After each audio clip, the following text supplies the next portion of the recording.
Sound check. 1, 2, 1, 2. Hi, みんな. えむりだよん. Welcome to the stream. Hello, hello, hello. Thank you for waiting. Oh my gosh, I kind of had a crazy night and day. So I'm sorry I had to keep delaying a bit. Yeah. Hello. Welcome. Hello on YouTube, hello on Twitch. Hi, みんな. えむりだよん. こえむり. Welcome, welcome, welcome.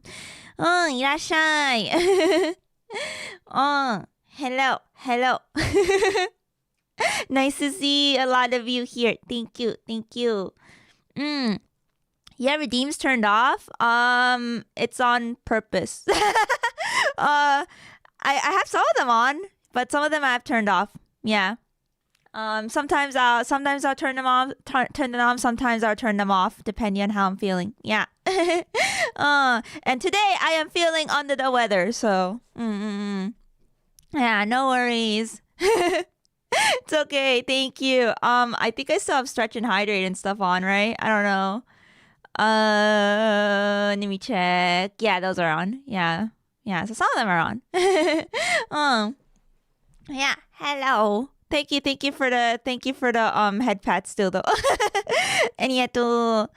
Yeah, time for more grimdark. Health comes first, grimdark future comes second. Thank you. I like that comment. Nori Genyo, thank you for coming. But yeah, if you guys want the quick lore dump,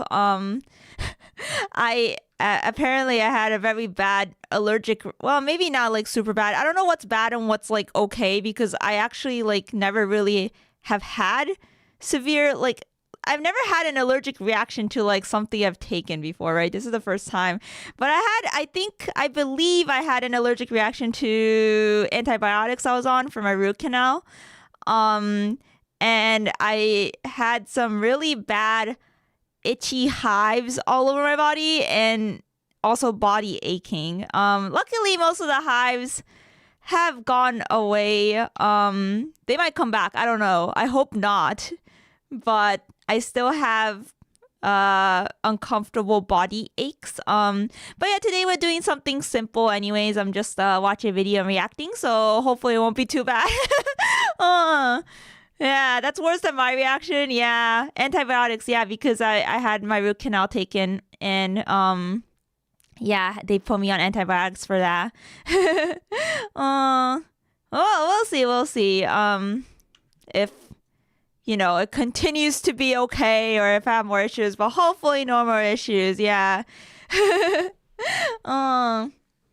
そう、昨日からね、なんかアレルギー反応が出ちゃって、なんて言うんだろう。でも、歯のやつやった時に、歯医者行った時になんかね、薬飲んでて、その薬でちょっとアレルギー反応が出ちゃって、びっくりしたんだよね。それでね、ちょっと今ね、体の調子が良くないんですけど、まあ今日はね、ちょっと動画見てくだけなので、そう、そんなね、難しいことはしないので、大丈夫だと思う。Got the touch of Nurgle. Oh my god, no, not the Nurgle. So you also haven't slept? I've slept, it's just like, it wasn't good sleep. Because I kept waking up since I was uncomfortable. Yeah. So I did sleep. It just wasn't good sleep. And for most of the day, I was kind of in bed as well. But yeah, I did wake up to the hives, which was like, oh my god, I'm freaking out level, right? Because like that's never happened to me before. Yeah, I woke up itching all over and then I just looked at my body. I was like, what the? Yeah, but good thing I had allergy meds and, you know, cream at home. So I was able to sort of take care of it, you know? Yeah. Hope you recover quick. Thank you. When I was 10 or 11, Girl Scout Thin Mints gave me hives. It sucked. What? Thin Mints? You got hives from Thin Mints? That sucks. For Girl Scout cookies, I like Samoa's the best. The coconut chocolate ones. Yeah, I like those. Thin Mints are okay. They're fine, but I like Samoa's better. Okay. Let's see. Do you normally have allergies since you had allergy medicine readily on hand? No, I usually don't. I have it in case just because I have had allergies to like pollen before. Like you know, sometimes I have seasonal allergies. Like not super bad, but sometimes I will get like a pollen flare up, which is why I had allergy medicine. But I've never had allergies to something I like ingested before. Yeah, like so no food allergies, no medication allergies as far as I knew. But then again, you know, there's a first time for everything. So, oh, yeah. Anyway, I'm no doctor. Yeah, I had Zyrtec on hand. Yeah, exactly. Zyrtec, my friend. No VGM? Yeah, I don't have VGM right now. I didn't set it up. And since we're going to go right into a video, I didn't feel like putting it on. I would eat like 5 to 6 at once. Probably why. Okay, but like 5 to 6 cookies isn't that bad if you think about it. Like, I could eat 5 to 6 Oreos in one sitting. You know, if I didn't stop myself, I might eat more because I like Oreos. Oreos are pretty delicious. Yeah. I'm allergic to grass. It sucks. That sucks. Oh, man. Grass. You're allergic to touching grass. TGM can't touch grass. Mine's amoxicillin? Yeah, it was amoxicillin, actually. Yeah. That's why it was weird, because I didn't know you could get symptoms like a whole week later, you know? Yeah. Zen, thank you for the super chat. Arigato. I have the weirdest food allergy known to man. Blue, #1 food coloring. What? Seriously, I'm allergic to blue. That's crazy. Oh my god, so you can't have like blue raspberry and stuff like that. Like candy flavor with that. Oh, damn. Ah, allergic to blue. It's funny if you just like word it as I'm allergic to blue. Yeah. I guess you could be allergic to food coloring, huh? Yeah, thank you for your super chat. Also, thank you, TGM, for the 5 gifted subs on Twitch. Thank you. Hack balance. Arigato. Thank you. Thank you for the hype train as well. Thanks for the gifts. Some people I recognize in the names. Yeah, thank you. No, blue raspberry is painful. I like blue raspberry. Yeah. Blue raspberry is my favorite too. It is super blue though. Like the only downside of blue raspberry for me is that, you know, the coloring is crazy after I have like a blue raspberry candy. Yeah.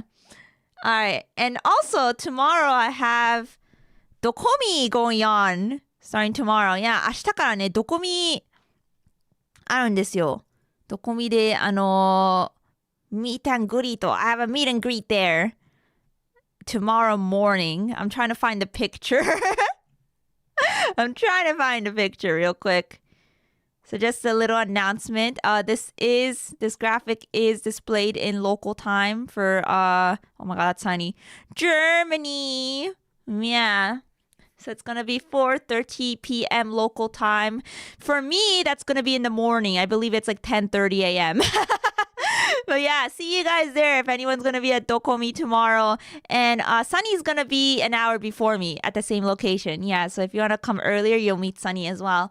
I think Mogu and Nova are on Saturday. And then on Sunday, we have the concert. We're going to be part of Future Legends Dokomi V concert, which starts at 1 p.m. Local time. Yeah. It's not just the Dreamers. There's a bunch of other VTubers featured as well. But yes, the Dreamers will have a group segment together. And to those of you guys that won't be there, don't worry about it, because you won't get to watch it live. But we will probably upload our segment to our Dreamers channel after the con. Yeah. So you guys can keep an eye out for that. You'll still get to see it eventually. Yeah. I'm allergic to oats. I like eating oat cookies. I miss eating oat cookies. No, that's so sad. You know, it's interesting you mentioned oats, because I was actually going to like take a oat bath afterwards, after the stream, because apparently that's good for any like flare-ups with hives and stuff. So I got some like oat, I don't know, like whatever it's called, oat bath soaks or something. So I was gonna try that after. Yeah. Yeah. It's called like colloidal oats or something. Yeah. It's in 13 hours. Oh, the meet and greet? I guess it is. Yeah. It is in 13 hours. It's pretty soon. Yeah, it's going to be day 1 of Dokomi.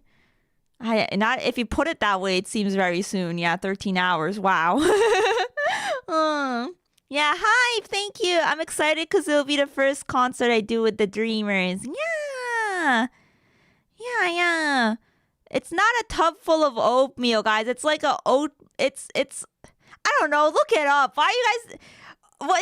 What? It's not oatmeal. Okay, it's not oatmeal. Why would I bathe in oatmeal?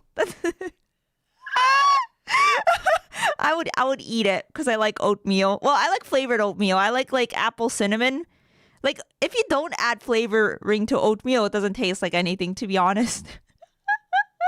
But yeah, Florian, see you there maybe, question mark. If not, you can stop by our concert. Or you could say hi to Mogu and Nova on Saturday, since that's when their meet and greets are. Yeah, imagine bathing in oatmeal. Alright, but yeah, today we're gonna be watching part 2 of Breaky's Every 40k Faction Re-Explained. Since a month ago, we watched part 1, and I was like, wow, it's already been a month, because like, when I saw this video come out, I was like, wait, it's already out? But then also, like, it's been a month since the first one. Time flies, yeah. And we're gonna be watching this today. Because, yay! I wasn't even planning to watch this week until I saw the video come out. I'm like, oh, yep, now I know what I'm watching this week. Yeah, here we go. I did link the video in the YouTube description. You might need to update it because I did link it after I started the stream. But I'll also send it to Twitch here. There we go. An oatmeal bath would smell amazing. I'll let you guys know how the oat bath goes. The weekend is a bit full this time. Yeah, busy weekend. My meet and greet will be for an hour, by the way. Yeah, just a heads up. So it will be an hour time slot if you guys have to run around or it takes you a bit to get from one place to another. I don't know. But yeah, regardless, I hope you enjoyed the komi. Yeah. I hope you have fun. My friends Anne and Kea have tables in Artist Alley. Well, Anne is in the 18 plus section. Yeah, she's got spicier. And Kea does have Emuri prints that they're gonna give out to Nyakama if you go say hi to their booth. So yeah, if you want more info on that, be sure to check out my one of my recent YouTube community posts. I put some links there, so you can check that. The Dokomi one, yeah. You should go check out the tables for sure and say hi. Tell them Emuri sent you. Alright, let us start the video. You move some. I think I went through everything. Yeah, again, sorry if I'm kind of out of it and I'm like mumbly or like, not as active as usual, just because again, my body hates me. 40k, let's go, ikuzo. Oh, he missed a faction. What faction did he not cover? Yeah, what faction did they not go over? Yeah, did he add anything new? I think he's starting with the Chaos Space Marines, which is why I put Chaos in the title. Which, speaking of which, do you guys know what reference I made in the title of the stream? Where is the Chaos and Invade from? Thank you for the hydrate and stretch redeems. Thank you, Talanos. Arigato. I shall do that real quick. Leagues of Votan? Oh, that was in part 1, though. That was in part 1, yeah. It was at the end of part 1. Alright, stretching.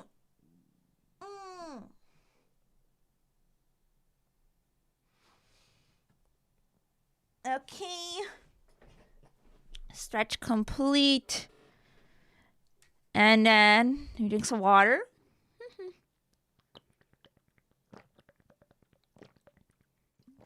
Steins Gate. Oh my god, he got it! Guys, he got it! Yeah! It's Steins Gate! The reference. I am mad scientist, chaos, and invade!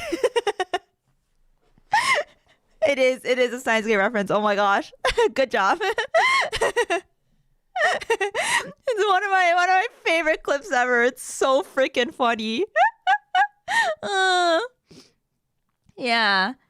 Did he say anything else? Oh, I'm gonna look it up. I am mad the scientist. Looking it up real quick. It's so cool. I think he said that actually. Yeah, I am mad scientist. It's so cool.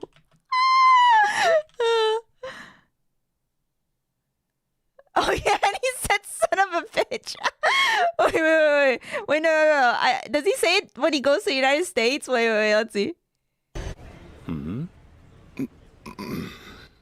What's the purpose? Wait, can I just show this? It's probably okay. Let me just show it. It's probably fine.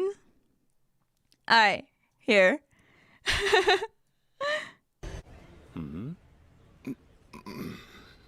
What's the purpose? 本来なら隠しておかねばならないのだが。本当。I am mad scientist, United States, and invade. Like the worst thing you could say at TSA. Mad scientist?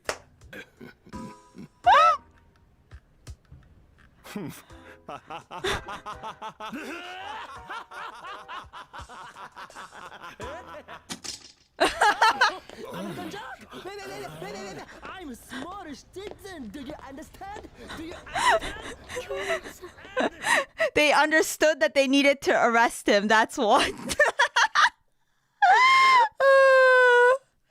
That's crazy. But yeah, it's so funny. That's from the OVA. Yeah. At least he doesn't swear. He doesn't say son of a bitch when talking to TSA. Good for him. Yeah, he says it to the street vendor first for the badges. Yeah. Yeah, the hard cut to the handcuffs is so funny. Chaos and invade. Yes, American TSA would sure love to hear that. All right. I'm so sorry, guys. I gotta run to the restroom. Actually, I yapped too much, and now I gotta pee. Before we start, I'm gonna run real quick to the restroom. BRB. ちょっとね、いっぱい話してたらお手洗い行きたくなっちゃった。ちょっと待ってね。お手洗い行ってくる。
Thank you for waiting.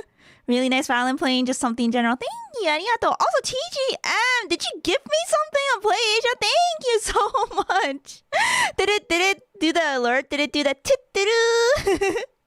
Tut-doo. That's actually perfect. Speaking of Steins Gate, thank you so much for the Olive Garden gift card.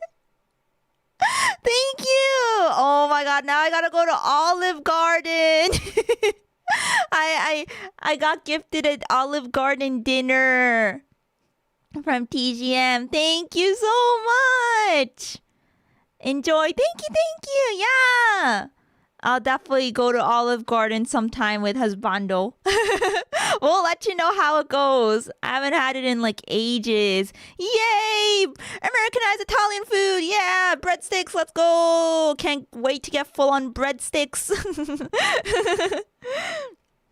Chaos and invade. Yes. I mean, isn't the grimdark future sort of like chaos and invasion? Isn't it sort of about that? Yeah, I'd say it's pretty close enough. Hope you and the husband have a good time. Thank you. Thank you, TGM. It is on my wish list. Yes. I wanted an Olive Garden dinner. Wow, I can't believe I could get gifted Olive Garden gift cards through Play Asia. Whoa! Can't believe Play Asia carries Olive Garden. That's crazy. I believe, speaking of Play Asia, don't they have Switch 2s in stock now? Yeah, so if you guys are like looking for a Switch 2, I believe they got a whole bunch in stock, unless they're already sold out. I don't know. And I think that means I should be getting my Pim Switch sticker soon too. A Switch decal, even though I don't have a Switch 2. Yay! Thank you. And that was also from gifted from TGM. So thank you so much, TGM. Yeah, that'll ship together with the CD. Alright. Here we go. Anyway, let's dive into Every 40k Faction Re-Explained Part 2 by Bricky. Thank you, Bricky, for the second video. Thank you. Emuri, please don't avoid me at off-kai. I don't know. What shall I do? Hi, Nair. Welcome. I don't know. Now that you said that, makes me want to bully you. I'm joking. See you at off-kai. Yeah. Yes, so you should use the coupon. Oh my god, TGM, you're so smooth. I forgot about that. Yes, you should use coupon Emuri on Play Asia so you could get 5% off your Switch 2 pre-order. Wow! And also, you should use my affiliate link as well.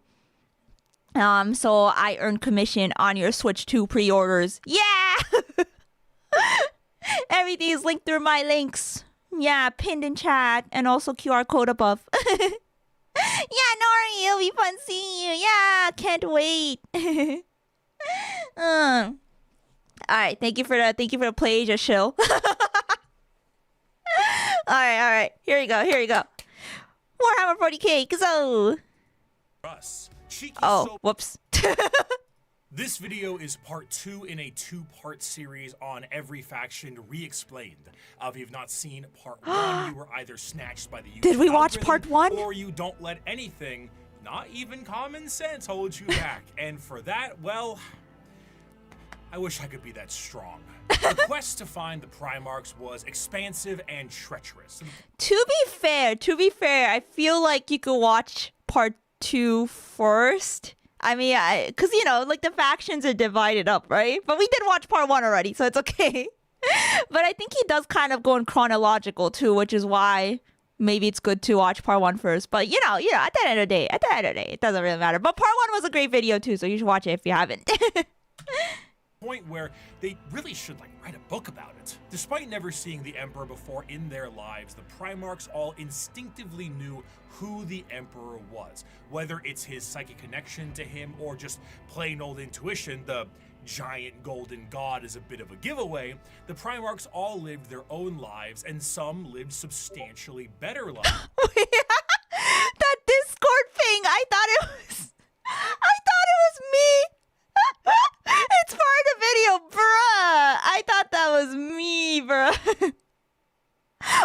part one has Leagues of Votan in it, which is why you should also watch it because I love my space dwarves. Wait, what does that say? Hey gamers, editor here. Somehow Brickard managed to record Discord notifications into his voiceover. Sorry, I have to keep pausing. I can't say because of the freaking YouTube over. Anyway, there are only a few. Don't worry, just didn't want y'all to be confused. That's what it says. Okay, so we're gonna be hearing some Discord pings. It is not me, guys. It is not me. It is Bricky. Giveaway. The Primarchs all lived their own lives, and some lived substantially better lives there than it is. others. Rabute Gilliman of the Ultramarines rose through the ranks of his worlds and ended up turning an entire sector into a high-functioning society, where others, like Mortarion, lived on the poisonous hellscape of Barbarous under the boot heel of his own adopted father. When the Emperor arrived, some wanted to play a little bit of catch with their dad at first. And What did he just throw? I missed that. Did I get a ping? Yeah, it's from me. It's from me going like, I'm gonna avoid you at Offkai. I'm joking. I forget, does this one have the sweltering ab space lady commercial? Or is that the original? I believe that was part 1. Was it? Oh, was it the original? Oh my god, I don't remember, guys. When was the sweltering ab space lady commercial? Okay, what did he throw? Some wanted to play a little bit of Oh, it's catch football. with their Okay, dad of at course. first. And some didn't trust the baseball bat he was carrying, and some didn't want to play at all. Is that Horace? Eventually, one by one, the Emperor returned his sons to his side to bring them back together as one happy family. A family who needed a good cleaning. Are you tired of boring old soap? Is your son the foulest being ever? Do your eyes sting when he comes near? Well, clean that man Time for right today's back up sponsor. with the power of Cheeky. That's Whoa. right, the brand new moisturizing bar soap. What is brought to you this? By Moist Critical and Bricky approved. Nurgle. Moist Critical made a soap? What? Since when? Is this new or has this been around? I didn't know he had a soap brand. Hey yo, Cheeky. Gotta wash up those cheeks. Oh, it was from the original. Oh, okay. The sweltering abs commercial. Oh, is Bricky really quiet? Should I raise the volume? Sorry about that, guys. Okay, I'll raise it. Do. Let me do it here. Okay. Hates it, but you'll love it. Bar soap is always so sticky and has a ton of fuss. How's that? But now you'll be glowing to the surprise of Lehman Russ. Can it be louder? Cheeky soap is so good, we didn't even take a down payment for the sponsor. That's right. We love this soap so There you much. go. We are operating on 100% commission. We are supported purely and only by those of you who buy Cheeky. It is the best bar soap we have ever used. That is not a hyperbole. Your satisfaction What is scents do they have? guaranteed. Take it from the man himself. Bricky's right. This is very good. Enjoy a multi. Brooky's right. It's very good. Zen, thank you so much for the super chat. Thank you. The algorithm has probably pegged you as a lady, so you don't get the ads for men's artisanal soaps that are all over YouTube. Wait, this is a normal thing? Oh, like, is this like popular? Men's artisanal soaps? I did not know that. Yeah, I haven't gotten a single ad for that stuff. No, but then again, I have what is it? I have YouTube. What is it called? Not Turbo Prime. No, wait. What is it called again? I don't get ads, but you know, if like a creator puts it into like their sponsorship like this, I will see it. But I haven't seen it. No, yeah. Kendra, thank you for the 20 months. 20 months being Yakama Yippee. Thank you so much. Premium. Oh, I've seen some Manscaped ads. Yeah. I thought it was a joke ad when I first saw this. Not gonna lie. Wait, Pope Francis? What is this? I just noticed. Pope Pope Francis is the name of the cheeky soap. Do these smell good, guys? Has anyone tried them? Well, yeah, Dan, thank you again for the super chat. I appreciate it. Yeah, the algorithm probably did peg me as a lady.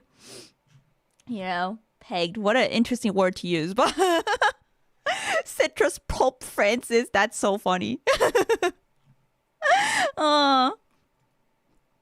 Of flavors, including lo-fi lavender, Pope Francis, just soap, touch grass, and absolute cinnamon. Cheeky alone has made me swap back to bar soap as my primary choice. No more liquid soap for this brick. Cheeky is the play. Go ahead and go to Yushigi. Okay, what is... Sorry I'm focusing so much on the soap, but I genuinely like scents and stuff, so I'm curious. But like, what is... Who uses bar soap here? Like, what are the advantages of using bar soap over like body wash? Because I use body wash. I'm a body wash person. Yeah. Like, is bar soap more concentrated? Is that what it is? Brick of soap for the brick. Cost per unit. You can eat the soap. Okay, but what's stopping you from drinking... What's stopping you from drinking body wash? I mean, you can't chew it though. Yeah, it clogs the pipes, right? Or like when it breaks off and it like just sticks to like the drain. That's annoying. It's cheaper to get in a mask. Oh. I used to when my aunt made bar soap, less artificial scent. Oh yeah, handmade bar soap is nice. You prefer the texture of soap. Okay, that's fair.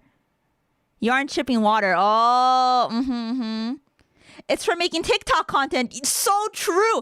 I can't wait to buy my cheeky bars and make soap ASMR with them. Guys. Have you seen the soap ASMR? It's pretty good stuff, not gonna lie. Plastic waste and more environmental friendly, also better for skin. Ah, that is fair. Fair points to make.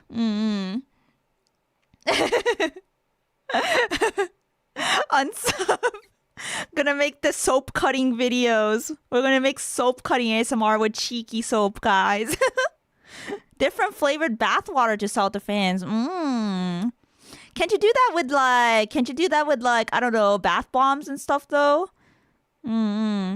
There are really nice scented bars of soap. I agree. Like, lemongrass is a really good one. I like citrusy scents. I need Pope Francis. Anyway, sorry.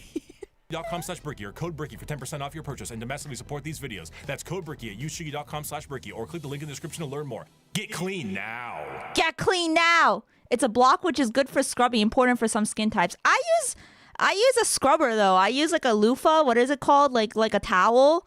Yeah, I need one of those. Like, I don't just like rub soap on me bare, you know, like I gotta put it on a towel, I lather it up, and then I like clean myself. Anyway, you guys don't need to know my shower routine, you know?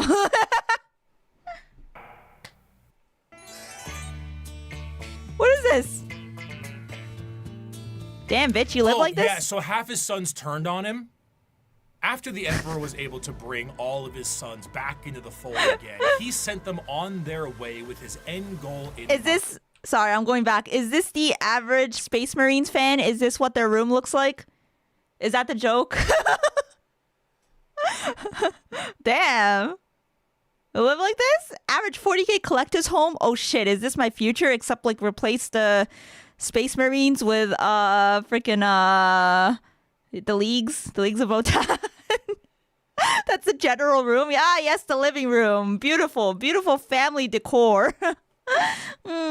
So half his sons turned on him. After the Emperor was able to bring all of his sons back into the fold again, he sent them on their way with his end goal in mind, reclaiming the lost worlds of humanity. Each of his Primarchs fanned out across the galaxy to accomplish this goal, but the one they were expected to report to was his favored son, and the first one found, allegedly, which was allegedly. Horus was granted the title of the Baldy, and he certainly lived up to Big E's expectations, which were very specific and set by Big E himself to all of his sons. However, either intentionally or not, the Emperor did not mention to his sons some of the more chaotic aspects of the galaxy. Horus himself, while... Sorry, I just had a random thought. So like, you know how Horus has like a wolf skin or whatever on his shoulder? Like, so what kind of so animals exist in Warhammer, but like to what extent? Like, because so far I've seen like aliens and stuff, but I just realized I'm like, wait, wolves exist in Warhammer 40k? I don't know why I didn't think about that before, but I'm like, wait, there are wolves? There's wolves, there's animals in 40k? What? Terra is Earth. Yeah, I know it's Earth, but like, I'm like, I thought like they went extinct or something. You know, I don't know why. Cause like even like the humans kind of became different. So I'm like, there's dogs. There are no animals on Earth. Wolves do exist though, not on Fenris. What?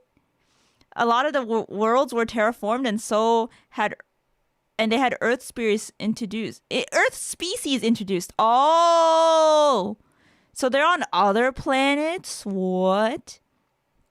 Oh, they took wolves and other genetic, stuff. The GMO animals. They took them to other planets. Sorry, I don't know how terraforming works. I guess they could just take the animals over to another planet. I don't know. There's wolves, there's dogs, there's horses. Oh, okay. Okay, for some reason I just thought this was like a Warhammer fantasy thing, but I guess, which I do need to watch a video on, I still haven't, but I see. So they do exist here. Okay. Those original animals are probably quite a bit different from the OG animals. Okay, thank you for letting me know. Human civilization before the Imperium would have done all this. There are no wolves on Fenris. What? Big animals and legendary creatures all over the universe. Legendaries? Oh. So like Pokemon? Anyway, let's go back to the video. To his sons some of the more chaotic aspects of the galaxy. Horus himself, while in the process of reclaiming a more advanced human world, was informed of the existence of chaos gods, a factoid that Horus initially did not believe. To him, it was a bit unfathomable and to think that invade. his father would emit such significant information on the inner workings of the galaxy. However, he soon realized this was the truth, and this betrayal was unacceptable. With the astronomical weight put on his shoulders and his father immediately leaving it all in his hands, combined with the slow corruption of his mind by those closest to him, he began to change his tune. Horus began amassing a following behind his father's back, with several other Primarchs, and began to formulate plans to usurp him from his throne on Terra. While this was He looks more evil here. He went through a whole villain arc, you know? Like you got like his baby form from earlier, like right here. Yeah. This he looks baby here, and now he's like evil. Clearly. Yeah, he had a whole transformation. Yeah. Oh, sorry, I full screened it by accident. Whoops. Yeah, even the wolf looks more evil here. Yeah, a little bit of chaos juice. From his throne on Terra. While this was occurring, Magnus the Red tried to FaceTime his dad back on Terra, and that resulted in the shattering of a protective barrier between Terra and the demons of the warp. Due to this damage, the Emperor was forced to sit on the Golden Throne to assure that it would continue to function. Ultimately, half of the Primarchs would fall to chaos, and the remaining half would fight back viciously against their brothers. Horus eventually gained the upper hand and arrived in orbit above Terra itself, and after antagonizing his father enough, the Emperor temporarily removed himself from the throne, strategically putting his old friend there as a seat warmer, and went to confront Horus himself on the Vengeful Spirit, his flagship. The Emperor faced down his son, and after a heated battle and 64 novels, the Emperor managed to 64 novels. This is some crazy family drama and daddy issues. Obliterate Horus on a subatomic level, but not before his favorite son was able to mortally wound the Emperor. As the dust settled and the traitors fled from Terra, the Emperor's body was dragged back onto the Golden Throne, where it sits permanently to assure that it continues He lost to his function. flesh. A corpse forced to constantly hold back the horrors of the warp and guide humanity with his pale light. And that light is flickering. From there, the remaining members of the traitors to the Emperor fled to their respective safe havens. These are the veterans of the long war, the spiteful, and to them, the wronged. Those who would let the galaxy burn if it means the Imperium gets caught in the flames. These are the... Oh my god.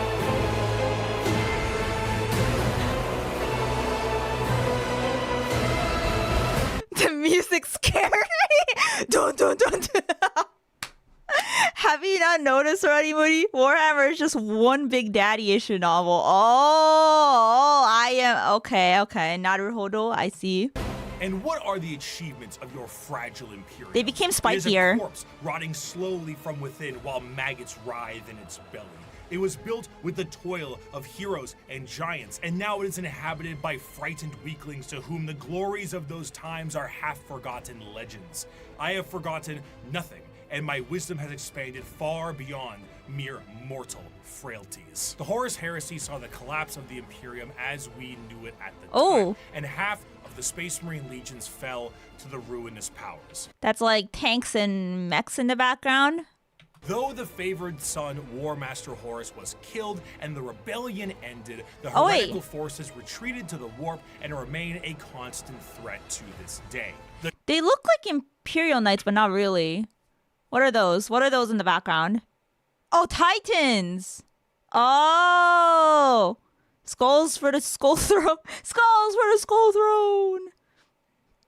Oh, wait, what's the difference between Titans and Knights? Well, I don't remember. Warhound class Titans, the next step up from Imperial Knights. Oh, the Titans are bigger. They're 5 to 10 times bigger? What? Oh. Okay. Naruhodo. Forces retreated to the warp and remain a constant threat to this day. The twisted reminder of what the temptations of the warp may bring, the Chaos Space Marines act as a mirror to the loyal legions, and as time progresses, their warp taint further changes them to suit the needs of their patron deity. Though marred and absolutely mangled by the ruinous powers, they are still unmistakably Space Marines in stature and shape. And I like how the one on the left has like horns. To make him look more evil. Thank you for checking in. Welcome in, Giga. Hello. Oh, I forgot to put on my glasses. I just realized. I wanted to match the thumbnail, but I forgot. Where are my glasses? There you go. Okay. according to them, they have never been more free. After the heresy, the loyal legions of Space Marines became very strict in their organization, and their separation into separate chapters with capped numbers and other formalities was done to prevent any form of heresy from happening again. The Chaos Space Marines are a bit different. Ultimately, these Marines are subject to the primary legions that fell to Chaos in the first place. The majority of these legions, the Black Legion, the Word Bearers, Iron Warriors, There's so Alpha many! Legion, and the Night Lords are supporters of Chaos undivided, either enjoying the powers of all Chaos gods or sometimes... What does that say? I hate balkanization. What does that even mean? What does that mean? Ha, nerd. You comment, nerd. You guys are nerds. I don't know. Should I put on the glasses? It kind of has a bit of a sheen when I turn my head. I don't know. What do you guys think? Eugene, welcome. Hello. Thank you so much for coming. The Chaos Marines box has horns on like 7 out of 10 helmets. They're very dedicated to horns. Horns and spikes. Everything to hurt your fingers when you're building them. Seems good to me. Okay. Oh, peace? Oh. Night Lords are Russians. Oh. Balkanization is a process involving the fragmentation of an area, country, or region into multiple smaller and hostile units, according to Google. Oh, I did not know this word. But why is it an octopus? All right. Balkans split into lots of smaller countries. I see. Like the Balkans. Oh, I see. I get it, guys. shunning them Wait, let me rewind a bit. Okay. divided, either enjoying the powers of all chaos gods or sometimes shunning them altogether. But a few of them follow a very specific chaos god. Thousand Sons are followers of Zeech, the Death Guard follower of Zeech. Nurgle, Slaanesh has Nurgle. their claws in the Emperor's Children, and the World Eaters are avid followers of Khorne. From there, the legions themselves are separated into roaming war bands that may go under their own unique names or may stake a claim to one of the primary legions. Most of the gear and armor of a Chaos Space Marine remains the same, but stylistically it changes quite a bit to reflect the intention of the legion or their patron god. The Death Guard's armor has become rotted and full of gaping mouths and plague-filled boils. The World Eater's sharp and violent armor reflects Gruesome their stuff. bloodthirst, and the chaotic noise of the Emperor's Children armor, nipple rings included, pleases Slaanesh greatly. Due to the taint Okay, Bricky, focusing on the nipple rings. You know, it's funny because I was looking at that. I was like, an interesting thing they got on there. And then he just points it out. of chaos, the armor itself becomes less about plating and more about a new skin for any given Chaos Space Marine. Though the Chaos Space Marines have no true fear of death or numbers diminishing, there are still major recruitment efforts for their legions. However, the conscription of these recruits is a lot more chaos-fueled and is more of a forced assimilation, and in some instances, breeding. The organ implementations and other modifications are the same, and the necessity Wait, of sorry, I was looking at the follow notification. I missed the breeding thing. Thank you for the follow, by the way. Thank you. What is this? Parental advisory. Cult of Lord. Demon Kulaba. And a terrible, no good, very bad, fucked up fantasy with sci-fi elements. Don't Google that? Oh. Watch its lore next. Don't? Okay. I don't think I will. I'm looking at the censor. I'm like, that doesn't look pretty, you know? What is this like 40K? Is this like 40K porn? I don't know. Okay. You know, we're skipping over. The organ implementations and other modifications are the same, and the necessity of a gene seed remains the same, but the result is a hell of a lot different. Understanding Chaos Space Marines is a difficult exercise. If we took my original video 5 years back and looked at the Imperial Knights section, it mainly focuses on big stompy robots. Now that I understand more, I can discuss the Code Chivalric, the Throne Mechanicum, Squires, and Monarchs, and bring some more context to it all. To assume Chaos Space Marines are simply the opposite side of Space Marines would be foolish, for once you understand the plight of their Primarchs, it can provide a context always needed. Horus himself It's extreme body horror. Oh, so it's like Cyanota times like maybe more. I don't know. We have had body horror on this channel before. It's official lore, but not good. It's official? Oh. It's canon story. Oh. Okay. It's a bad story in 40K. I see. What if Cyanota meets Warhammer 40K?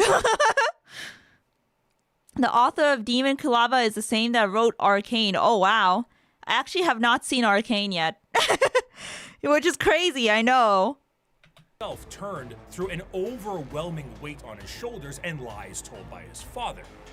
But what of Angron? Angron lived as a slave gladiator for his planet's masters, who took Dark Age technology and shoved it into his brain, so experiencing any emotion other than rage was agony for him. He finally leads a revolt for his fellow gladiators and frees himself from the confines of servitude.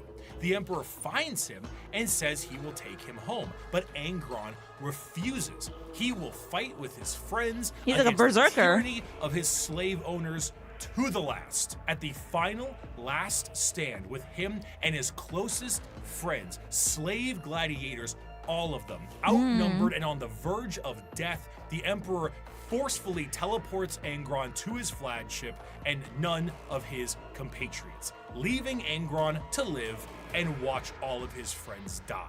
You kept that. I kind of feel bad for Anger now. Yeah. Blood for the blood god. Justice for Anger. And yeah, like, damn, that kind of sucks. His lore's sad, yeah. Yeah. Slave for life and unlife to 3 sequential masters. Yeah, Sayanota is a visual novel I played on stream. You can find a video of it on my Clips channel. Or you could just watch the full VOD on my channel. Yeah, whichever floats your boat, if you're interested.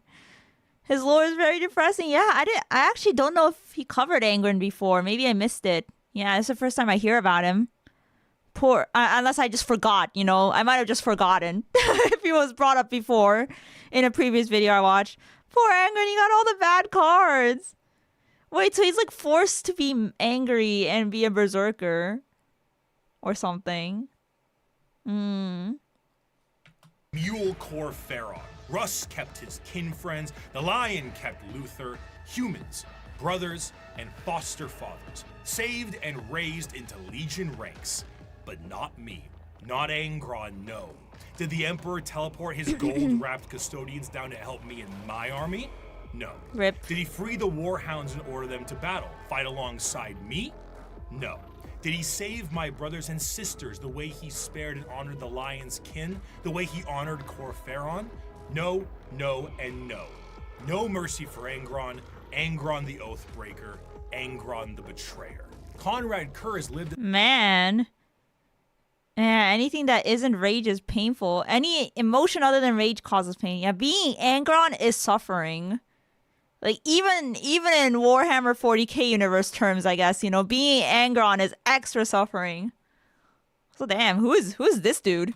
Is a lonely boy scrounging the dregs of a hive city plagued by constant visions of an assassin sent to murder him by his own father. Lorgar was born on a world of chaos worshippers with abusive parents, and the Emperor decided the best way to reprimand him was destroy his holy city. The Emperor robbed Mortarion. Oh, that was Kurz? Conrad Kurz, the Primarch of Bricky's favorite legion. Oh, wait, what was Bricky's favorite legion again? I don't even remember this.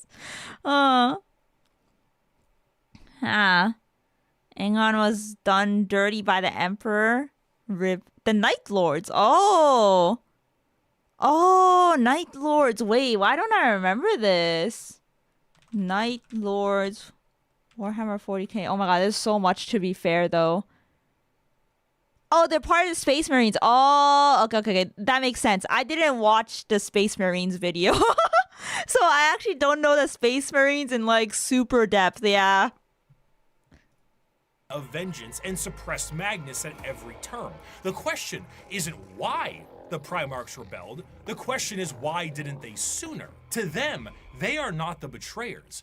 They are the betrayed. They were under the boot of a golden tyrant, and they finally could be free from his heel. Of course, things have changed a lot since the heresy, and the Primarchs of the Chaos Space Marines that have survived the fall are a twisted variant of what they used to be.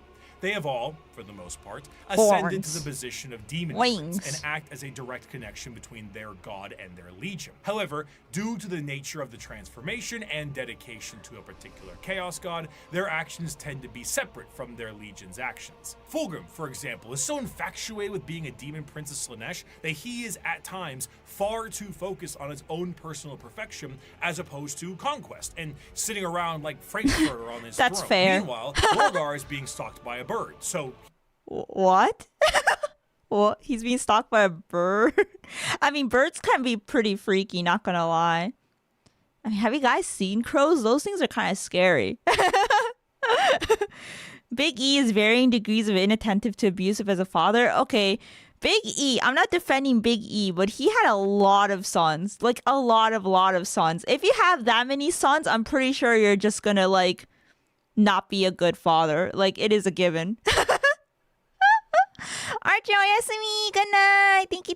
Otsuemuri, otsu Archer. Oh, Archer, thank you again for the gift, by the way. Thank you for the Mahoyo OST CDs. I'm really excited. Thank you. I can't stop thinking about the Mahoyo OST. About the soundtrack. It's so freaking good. Thank you. I can't wait. Thank you so much for the gift. Oyasumi. Big E genetically engineered all of them. Yeah. To be fair, his sons also got spread around the galaxy. To be fair, he created those sons. Okay. Well, he created them, but he didn't think about after, you know? He just made a bunch. He made a bunch, but he didn't really think about it. And that was where it went wrong, I guess. I guess, you know. He's a hardworking single dad who lost all his children during childbirth. Oh, like he couldn't control the fact that they got spread around the galaxy? Oh, I must have missed that. Oh. Oh, the scattering ruin. Oh. I don't think he saw them as sons, though, to begin with. Yeah, I don't know. Maybe discussing this too much will be heresy. Oh, the Chaos did that. Okay, of course Chaos did. Chaos is like, yeah, this will be pretty funny, you know, if we just kind of threw them around. Yeah, we're just going to yoink your sons and just throw them around the galaxy. He's always on edge. The most adamant against the temptations of the Chaos Gods, Perturabo, was even made a demon prince as a reward for being the one who did the most work on the group project. Chaos Space Marines are a fascinating faction because there is a great deal of cognitive dissonance that is represented in them. Depending on which faction you follow, your devotion to chaos is a sliding scale, and the representation in the universe is so varied. Some are there to reap a high tally of kills for their patron deity, while others are there purely to destroy the Imperium who wronged them. Some are there to torture and maim, and some are there to conquest and conquer. There is no unifying glue. They fight each other as much as they fight everyone I think that's the image I used in the thumbnail. Yeah. else, and their machinations are entirely up to their warband. You have all walked different paths, but together we have come to the same destination.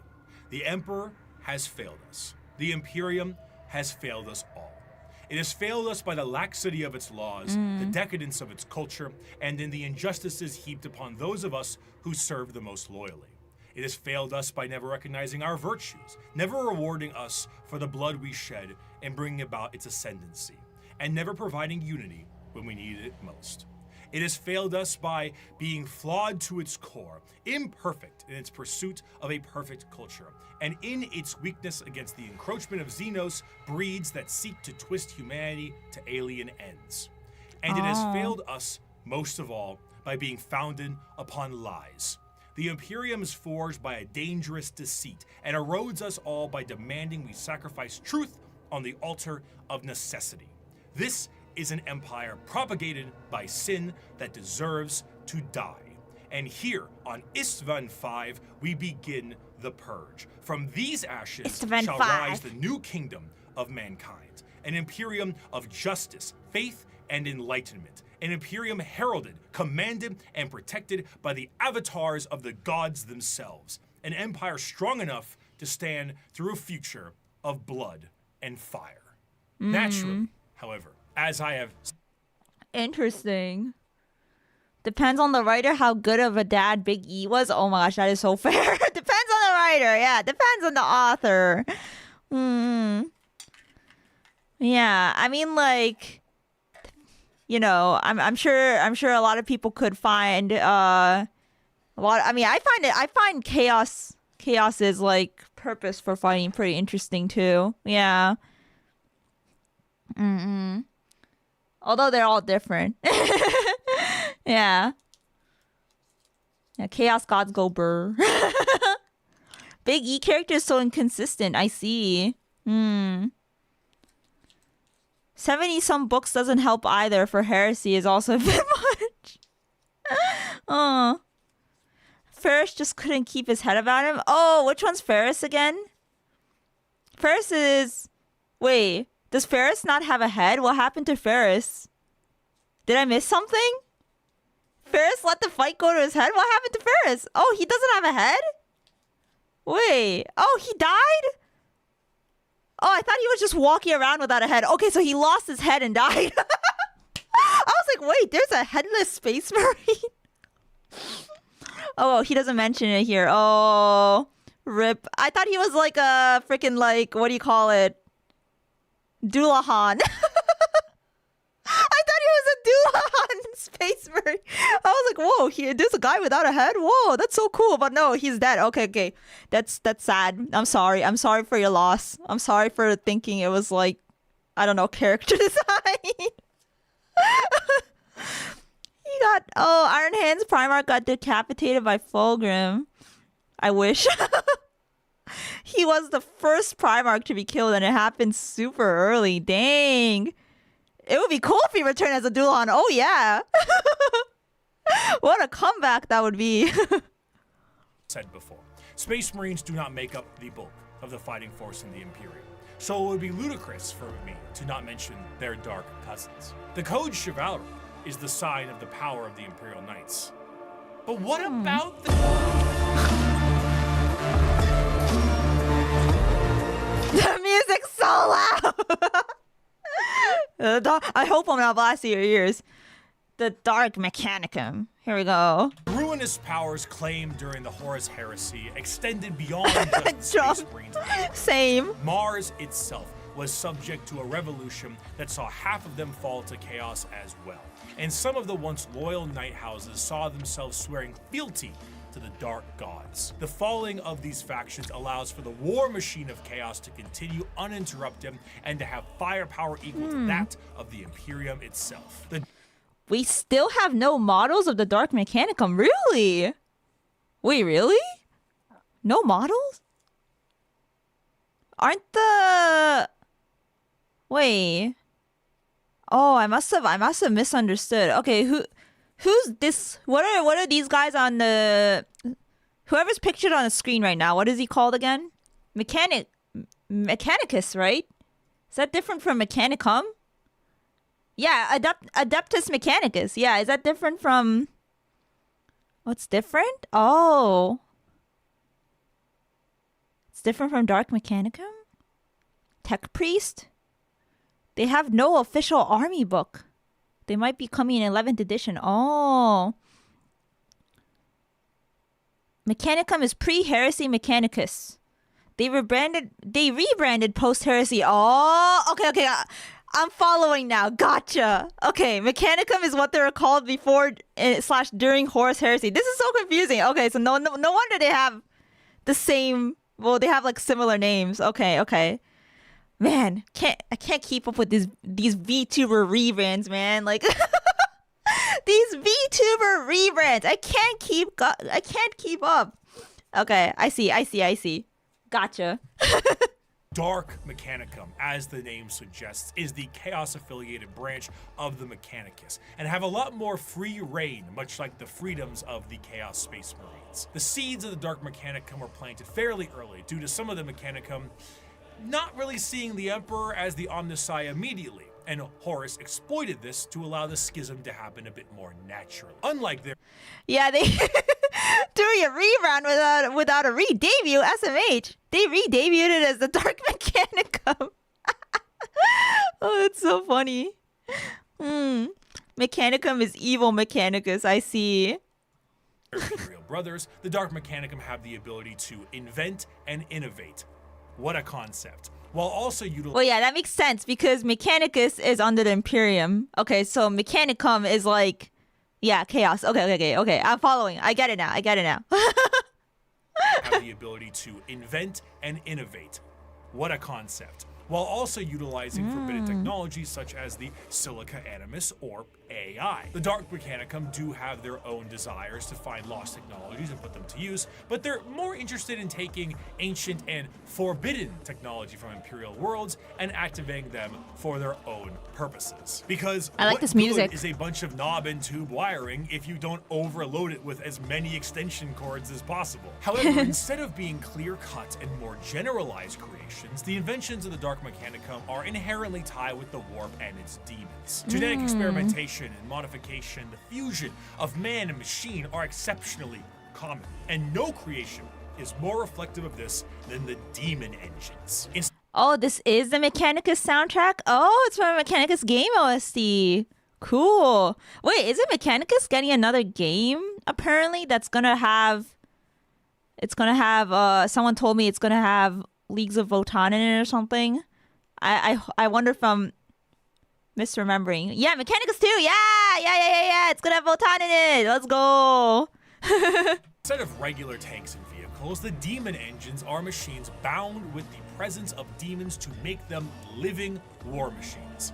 Unlike the vehicles of the Imperium, where a Mechanicus priest may be there to aid in its repair, a Warpsmith sorcerer is there to essentially I like how repair he and walked in. irritate the demon engine so that it can be a more effective killing machine. In certain factions, like the bitter and siege-loving Iron Warriors, they will lure demons with the promise of glory and easy bloodletting, only to then forcibly trap them into these demonic engines Oh, that's to crazy. use as weapons of war against the Imperium. Some lesser gods, like Vashtor the Archifane, is also a contract and arms dealer for the demonic stuff that comes out of chaos. Many demons may sign a pact with Vashtor in the soul forges of the warp, and in doing so are given the weapons of war to kill as much as they can.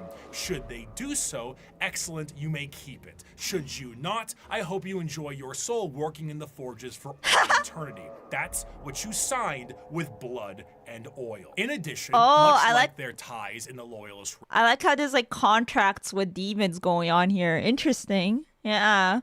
Vashtor is so cool in the lore. He is so trash on the tabletop. Vashtor is trying to become another chaos god. Oh. He's working his way up. we can respect the grind. realm, the Dark Mechanicum and the Chaos Knight houses are deeply intertwined. There were, of course, many Knight houses that swore fealty and bent the knee to War Master Horus during the heresy, but a good portion of them had no choice, as they were absorbed by warp storms and corrupted into compliance. Many Oh, Vashtor just got a buff like a day ago? What? Super recent. Oh my god. He just got buffed? Okay. If you guys like Vashtor, whoever said he's trash on the tabletop, he got a buff. You better check it out. Mechanicus 2 is basically Leah versus Stim versus you, Admech versus Necrons versus Votan, respectively. Oh, really? Wait, that's hype. I gotta play with them now. Although I don't know if it's multiplayer. But like that's pretty cool. Yeah, Leah is Admech and Stim is Necrons, yeah. 40k updates rules often. Oh, they updated the rule. Oh, I see. That'd be great. Yeah, that sounds pretty exciting. I like how like us in Glitch Stars, we all have like that faction we like, right? Yeah, and like Riri likes the Sisters of Battle. Who does Sunny like again? Does she like Space Marines, or is that just like what she happened to be building? Yeah. Yeah, but everyone has like their favorite faction, which is cool, and it's like different. choice, as they were absorbed by warp storms and corrupted into compliance. Many of these Chaos Knights reflect the very early Dark Age technology knights with more corrupted weapons. The Throne Mechanicum, which once had a noble sitting and taking control of generations of previous drivers and taming a beast, is now a saddle to a monstrosity of wrath and hatred. The nobles of the Chaos Knights fight to aggravate and bring the machine to their will while combating the corrupted minds of their fallen ancestors. Some of these nobles may do such a good job that they themselves fuse into the throne itself and become one with the knight. If a noble dies, no worries at all. Unlike the Imperial ones that require a pilot, a demon can hop into the cockpit and control it instead. The Night Worlds also see full corruption as well, where there I like the color scheme of this guy right here. I like this knight's color scheme. Sunny likes the Ultramarines. Oh, Sunny was leaning towards Salamanders, but she said Ultramarines have more media for her to get connected to. Oh, that's very fair. I was also leaning towards Salamanders for as far as Space Marines goes, but yeah, that makes sense. Ultramarines do have a lot. SMH, I'm not doing my duty of converting anyone in Glitchers to the one true faith, which is... Yeah, what does Miwa like? Miwa likes fists? Wait, what are the fists? She also likes tanks. The tanks are Imperial Knights, right? Oh, Imperial Fists. Oh! Wait, Imperial Fists are different from Imperial Knights? Gotta look this up now. Or is it just like a type? Imperial Fists, 40k. Oh, they are different. They're part of the space. Oh, they're Space Marine Legion. What the heck? Oh my god, this is so confusing. Oh, the yellow Space Marines. Oh my god. I don't know why I saw Imperial and I was like, Imperial Knights? I see. Gotcha. Thank you for the follow. Arigato. The chapter of Space Marines. Okay, so they're the yellow guys. I can remember them by color. Yeah. Remembering them by color is easier. Control it instead. The Night Worlds also see full corruption as well. Where there were once peasants, there are now cultists. And the goal of the Chaos Knights are just as chaotic as the gods they follow. Some are sent to war by the ruinous powers. Others may protect Dark Mechanicum Forge worlds, and others still may be so hyped up on the ruinous powers that they are just aimless and reckless, hoping to unravel the fabric of the universe itself. Though the aspect of nobility is still there with the Chaos Knight, but it's hardly the same as it is on the What's going on? Turn off the stream. Your webcam just turned on. What? Though the aspect of nobility Jump scare. is still there with the Chaos Knight, but it's hardly the same as it is on the Imperial side. As opposed to a beautiful knightly stallion, the knights here are horrifying and Crazy unpredictable monstrosities, fueled in part by the agony of the memories of the ancestors trapped within. An invasion by a house of Chaos Knights is a horrifying thing. One might ask, how do knights enter the battlefield? Normally, they can be deployed via dropships the standard way, but Imperial Knights can be deployed with a drop keep. A gigantic knight keep with like towers and stuff will hurtle towards the surface like a drop pod and be slammed into the ground with an excessively thunderous crash. That's crazy, drop pod. VTuber scare. Oh yeah, like I was gonna. Yeah, like. Well, as like from a VTuber POV, like seeing like, oh my god, your webcam just turned on. That's like the worst nightmare. Or nightmarish situation. Then, massive drawbridges slam down, banners unfurl, and huge horns play the song of their people as these lumbering robots charge out of their, again, drop keep to fight for the Imperium. That sounds exciting. So imagine what a warp-fueled version of this could look like. Yeah, so they just like drop a whole ass castle. Yeah, hey guys, you know, pulling up on my castle. Hey guys, I brought my castle with me. Here you go. Bam. Would love one of these on the tabletop, but it would be the size of a kid's playhouse. Which, by the way, as a kid, those playhouses went hard. Like, I didn't appreciate the detail on those until I grew up. Yeah, that would be exciting. But yeah, like how you're supposed to put together that.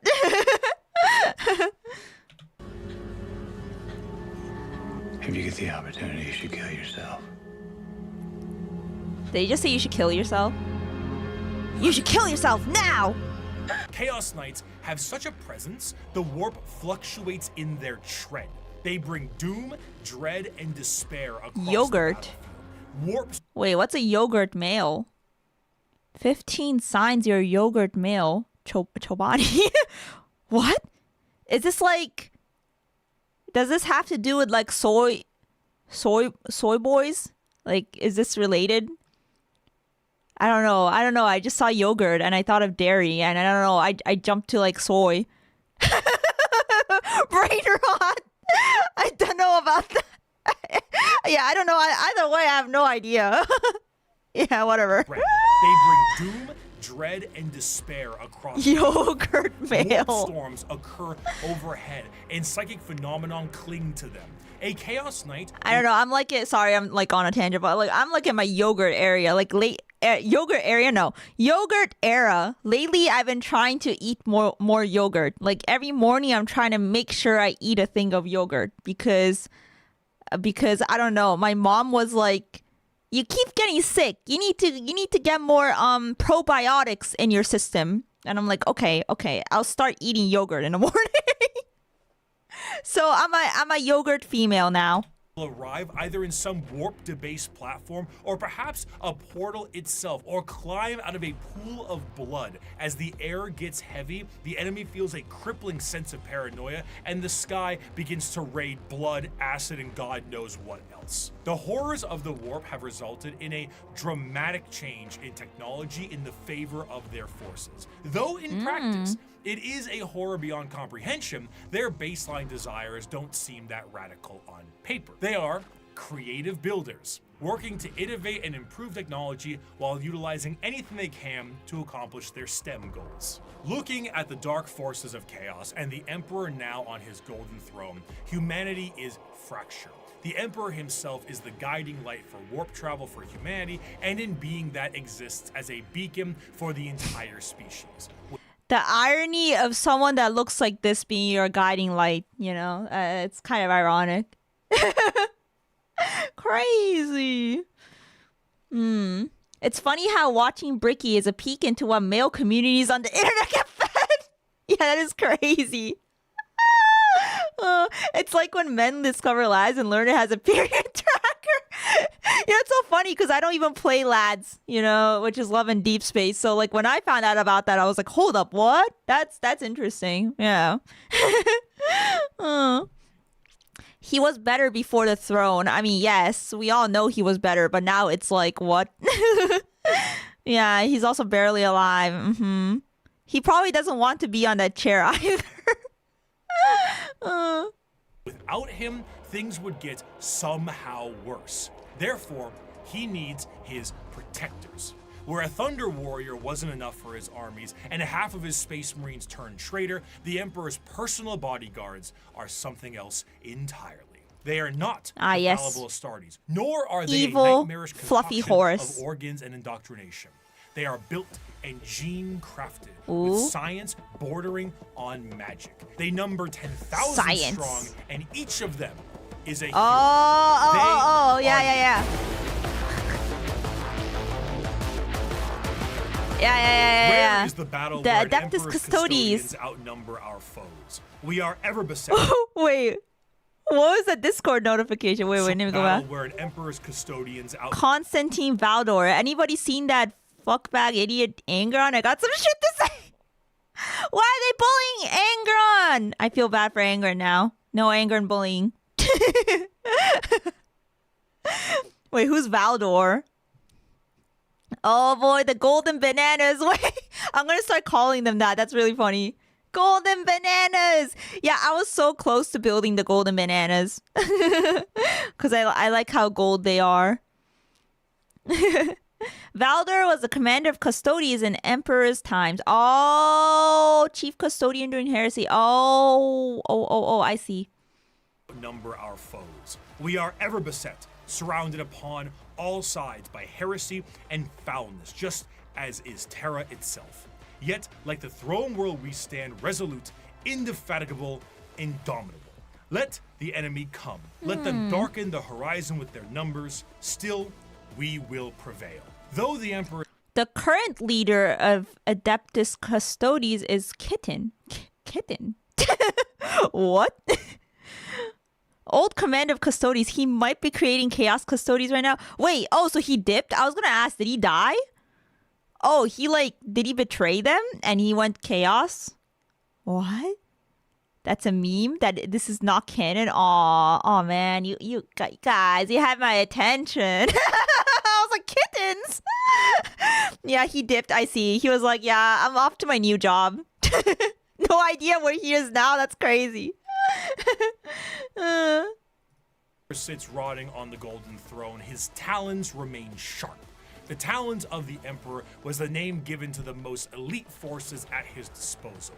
The left hand of his talons comes in the form of the Sisters of Silence, psychic blanks that scour the galaxy to claim souls, to fuel the Astronomicon in the form of the Great Tide. 1,000 psychers sacrificed daily to keep the Emperor of Mankind alive, dragged into the black ships of the Silent Sisterhood. Right hand of the Emperor's protectorate, his golden bodyguards that serve him and only him. I love the gold. These are the custodians. While the members of the Space Marines went out to take back the galaxy, the Legio Custodes stood back and kept a close watch over the Emperor himself. The Custodes are, in a sense, similar to Space Marines in that they are genetically modified super soldiers clad in power armor, but that is where the similarities stop. They're Yeah, they're like super OP, but they're like small in number, right? Valdor graduated. I love how we use like VTuber terms to explain. Yeah, he graduated. Rip. You know, he might come back event. Who knows? Maybe we'll see him somewhere else, you know, under a rebrand. Who knows? genetic makeup seems to be made from the Emperor himself, or at least something quite close. And the precision of their creation predates the development of the Space Marines and even the Primarchs. Wait, what is that vehicle he's riding on? The development of the Space Marines. That looks so cool. This one on the screen. That looks so cool. Is that like a bike or is it like a plane? No, it's probably a bike. It's a jet bike. Hey, yo. That's really cool. Only hover bike in the game? Oh, that's why I was like confused if it was a bike or a plane. WeJ Fun, good morning. Hello. Welcome. Nice to see you. We're watching Warhammer 40k Factions Re-Explained Part 2. Oh, anti-gravity bike. Yeah, I like the design on that. Unlike Space Marine recruitment, where there's a process undertaken when a subject is at least somewhat grown, a custodian's process begins at infancy. The methods in which they are made are a secret, but what is known is that at the very beginning, each custodian was made by the Emperor himself. Regardless of the bioalchemical process, the process is exceptionally long and grueling, and only a handful of selected aspirants make it to the end. Those that do are clad in the most regal and effective armor in the Imperium. Commonly, a custodian is the banana armor. Guardians, an utterly yoked up version of the stabs the Praetorian Guards of the Emperor in Star Wars had. They are also clad with specific shields and blades, but the most interesting thing with all of their gear is that due to the meticulous and dedicated maintenance and preservation of their armor and gear, these items are the same ones they used 10,000 years ago. The custodians do not age biologically, so some of the veterans in the guard may be several thousand years old. And unlike the Space Marines, they're like immortal. They fight entirely as a solo force. When a line of custodians is holding back... Yeah, these guys like sound so ridiculously OP. Oh, the Elder all have hover bikes too. Oh, maybe I might have seen them before. Paint to build. All the stuff that looks cool is a paint to build. It's funny to call them banana until one moves up behind you and hits you without you even reacting. It's like, haha, banana! And then like he just one-shots you. Waves of enemies, they operate independently. There are no battle formations, there are no squad tactics. Each custodian is the main character, trailed by serfs and servitors, tasked entirely to reload their weapons. They fight with a singular purpose, if not action. Groups of custodians will dispatch enemy after enemy, their spears coming within inches of each other, but never close enough for a killing blow. Their strikes are intentionally defensive, allowing their opponents to attack 1 to 2 times before parrying and ending their lives. Each strike deflected is an opportunity to know their enemy more and learn from their patterns. They are truly the Emperor's bodyguards, masters of close combat, enemy knowledge, and reactions measured in milliseconds. Though the custodian... Milliseconds. Yeah, and their armor looks like Big E's, yeah. It's made to be the same quality as Big E's. They retire when they're 0.1 seconds slower. That's a crazy way to put it, yeah. They got nerfed, but I'm not sure if they got buffed recently. Oh. I thought their whole nerf was that you can't have a lot of them. I thought that was like the balancer that was put there in the first place. Because like, you know, they're strong, but you don't have a lot of them, right? But I don't know. I wouldn't know. Yeah, that's just what I kind of remember about their tabletop. They were still too strong. Oh, I see. They're anime protagonists. They're high point values. Oh, they got a new detachment recently that buffs them. Most armies are like 20 to 25 models. Game balance is a never-ending thing with GW. That's fair. Yeah, they keep changing it, right? They aren't super OP on tabletop, but they get to break a lot of the rules. Are a part of the Adeptus Terra. The members of the Guard only answer to their own. It's never leadership and balanced. the Emperor himself. The leader of the Custodies is known as the Captain General, and individual squads of Custodians are overseen by a shield captain. As their focus is on the Emperor, their command center is located within the Imperial Palace. The Tower of Hegemon serves as their primary base of operations, but there is a dedicated elite guard of custodians known as the Companions that stands 300 strong by the Emperor's side. 300! The Custodians are 10,000 strong, and when a member retires, their name is added to the Hall of Name and vanish across the galaxy in a cloaked disguise to serve as eyes and ears for the Imperium. Nice suit. Despite their numbers and their strength, the members of the Custodians do not consider themselves to be soldiers or warriors in any way. They see themselves strictly as the guardians of the Emperor in all facets of his presence. This extends beyond the physical. Custodians believe they represent the guarding of the Emperor's ideas and philosophies too. Their gains are both physical and literary. They are the protectorates of everything the Emperor stood for, and in doing so, the Custodians are also artisans and scholars, in addition to being the Golden Guard of the Golden Throne. However, due to this nature of being protectorates, they have a very strong view when it comes to the Space Marines and the Primarchs. The Emperor himself had insinuated many times that once the galaxy was brought to heel, that there would be no need for the Space Marines anymore, and they were to go the same way that the Thunder Warriors went before them. The Custodians were meant to be the judge, jury, and executioner of this will. Execution is and are cool. designed not only to be able to take down a Space Marine with ease, but to be able to go toe-to-toe with the Primarch as well. During the Heresy, Yeah. Wait, the palace is really big? The palace is as big as the Himalayas? The palace is bigger than the country of India. Whoa. Yeah, I was gonna ask, how big are the Himalayas? I know it's big, but you know, once I've said this before, but once like you reach a certain number, like you start to not be able to like picture what exactly is big in your head, you know? It's like, okay, it's big, but like continent size, that's crazy. That would take forever to get across. It's kind of hard to hide when you're 9 foot tall though. Yeah, I guess so. But like if you're strong enough, maybe you don't have to hide if you could like tank everything, if you could tank all the hits. Yeah, it's big. That's all I know. Exactly. Yeah. It's roughly the same size of Australia. Dang. I mean, I've never been to Australia. Yeah, Australia is pretty big. Yeah. That's crazy.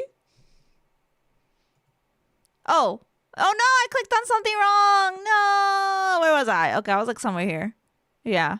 I was a little bit after the map. Yeah, we were right here. Yeah, there we go.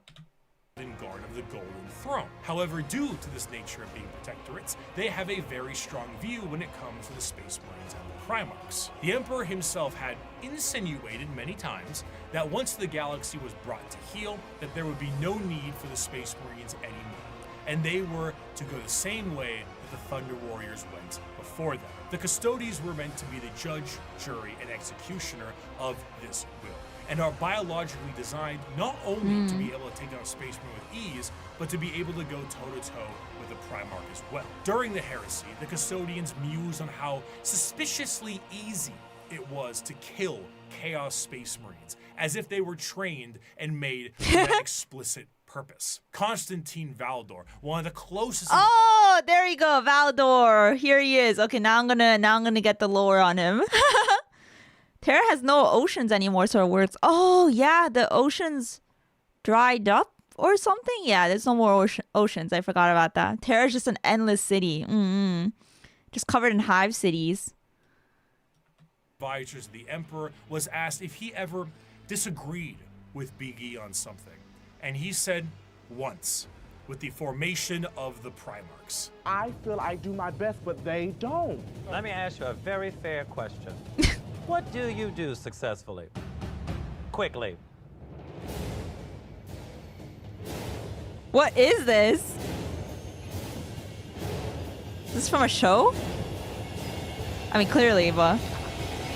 I hate that every time we're in Untucked, the conversations are about me. And besides the trained distrust for space Stop talking about me. Yeah. Oh, drag queen show. Oh, wait. I might have seen like discourse on this on the internet before. Like there's like clips and stuff. There's like silly clips. I see. Okay. Oh. Oh, yeah. I didn't see the new trailer for Horus Heresy. He has a canon voice in it now? Oh. Cool. Sick ass mohawk is canon too. I don't know if I like his mohawk, not gonna lie. I feel like if I had to choose between a little patch of hair on your head and being completely bald, I will always go for completely bald. Yeah, that's my opinion though. Yeah. Hello, Magdalene. Welcome. Koemuri. Irashai. I prefer the helmet. Yeah, I like the helmet too. Boiled away because of nuclear weapons. Right. Bald always turns evil though. If bald, why evil? Bald makes the future shiny. Yeah. Okay, I forgot that bald means evil in 40k though. And that's 50% of bare head options for custodies. Okay, there's like some Votan guys with bald too. Bald heads. I think they look nice. Then again, Votan is like apparently kind of heresy. I don't know. Kind of. Space Marines, the custodians Yeah, Space also have Marines. Yeah, Vulcan. Right, Vulcan. Yeah. evidence for their distrust. Yeah. The Horus Heresy saw half of the chapters fall to chaos and turn traitor against the Emperor. In the mind of a custodian, the fact that half of the Space Marines fell before means that the other half can fall with ease. They are fully capable of wiping out literally any force put against them, and in a sense are the final representation of the golden age of terror. However, they are forced to stand in silent and blind service to the Emperor and to the ill of the Imperium. And they, for 10,000 years, have stood vigil over the Imperium and have watched its rise and fall with the inability to do anything about it. While they do go out and fight some battles here and there, at the end of the day, the vastness of the Imperium means that the closest advisors to the Emperor himself are powerless to make any change. But goddamn, can they kill a Space Marine? For 100 years, I stood my watch they're amidst strong. the somber shadows of the Sanctum Imperialis. I was still as a statue, but always ready, always attuned to dangers unseen. Days, months, years passed by in a frenzied blur beyond those walls, yet within, little moved and nothing changed. For 100 years, I did not but wait, yet had any threat appeared, I would have struck it down in a heartbeat. For 100 years, I stood my watch, and as it ends, I can tell you this: patience is a weapon. That's Of crazy. course, a threat directly to Terra itself They can wait would forever. appear to be something foolish. It's in the deepest parts of Imperial space and is one of the most defended bastions in the galaxy. You truly have to be foolhardy or insane to think that you can take on Terra itself. However, one faction certainly got close. In the dark ages of the stars and in a river of misery, there is one faction Do I know having who? Wait. a cracking old time. The galaxy sees them as savages, yet they have already figured out the questions of the universe. Their numbers are uncountable, their technology incomprehensible, and yet their violence is so very green. I am, of course, talking about the I was not expecting it. The orcs are the pinnacle. I don't know. I was not expecting the music. Yeah, the boys. The green tide. Here we go, lads. The orcs. Here we go. I don't even know if I'm saying it right. Yes, orcs. Here we go. I was looking at the time though, and I actually have to go feed my cats real quick. So, well, I'm gonna be right back. I'm gonna take a quick bathroom break as well while I'm doing that, and then we'll come back to watching this. Oh my god, we're only through 30 minutes of the video. What? That's crazy. We're one third the way through. Wow, lots to go through here. Okay, I'm gonna go to the restroom real quick. I'm sorry. And then feed my cats. Yeah, BRB. ちょっとね、お手洗い行ってきます。ちょっと猫ちゃんにもご飯あげてくる。Yeah, cat. Orcs can wait. Fur babies first. Alright, BRB.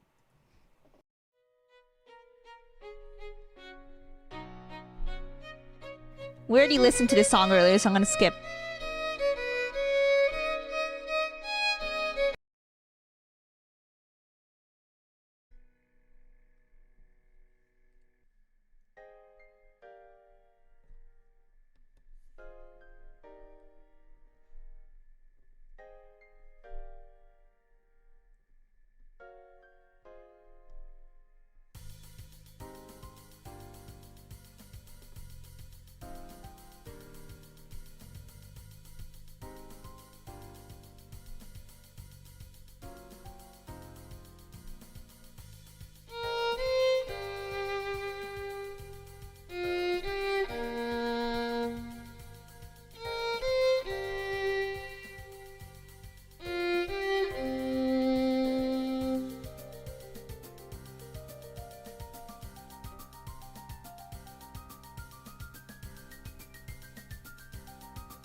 Okay, I'm back. Thank you for waiting. Fur babies have been fed. They have been given their sustenance. They're very happy. Hi, tadaima.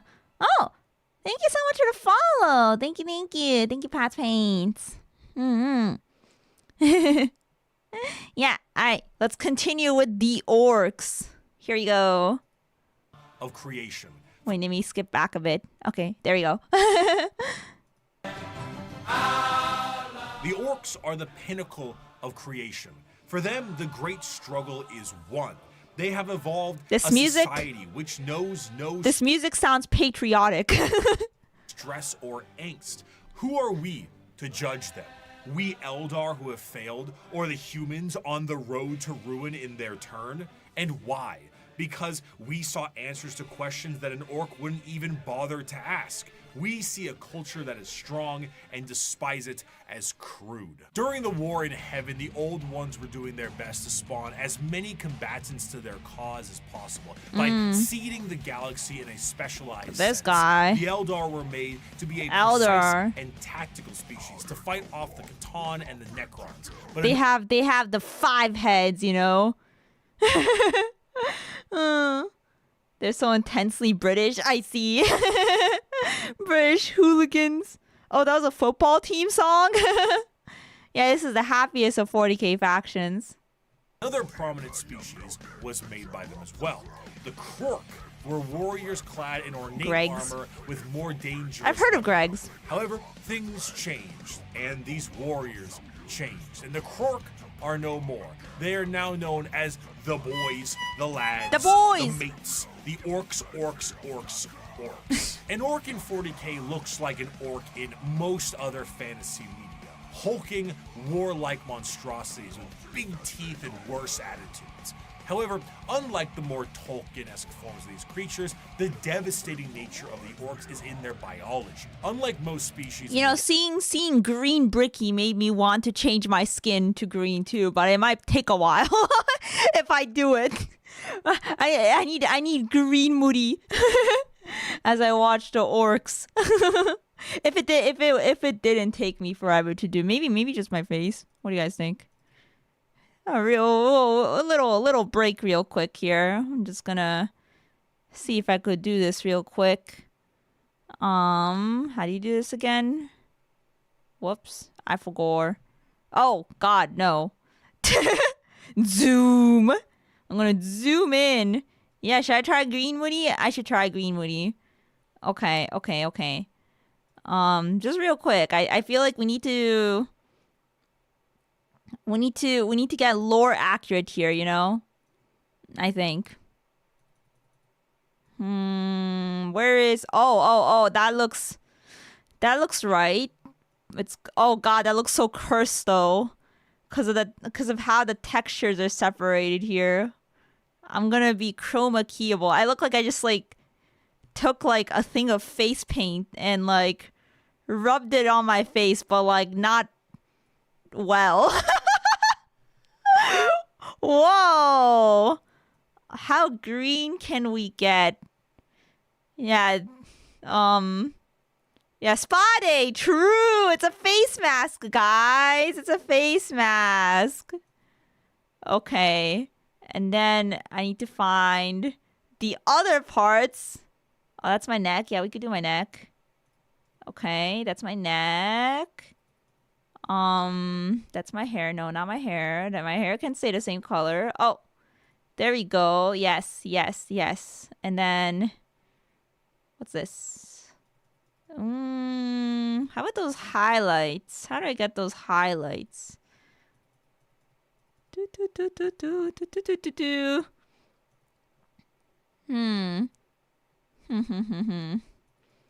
Oh, yes, the skin fang is its own thing. Hey, yo, I'm learning things. Okay, there you go.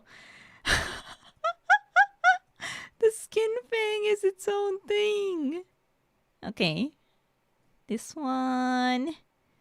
And then, how about my little nose right here? My little nose. Dude. Okay, yeah, if this video gets edited, editors, just kind of fast forward through this section. This will take a brief moment here. Just a few minutes. Just a few minutes as I figure out where all my layers are. You know, I look more like a I think I'm Shrekifying myself. I look more like Shrek.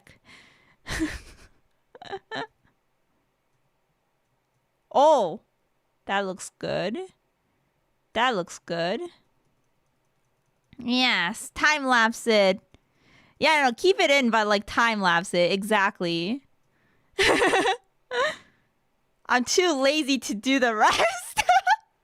Can I just do my shoulders and call it a day? Yeah, I'm just gonna do my shoulders and call it a day. Do we need green yakama too? Should yakama also be green? I think so. Okay, my shoulders are easier, thankfully. Okay.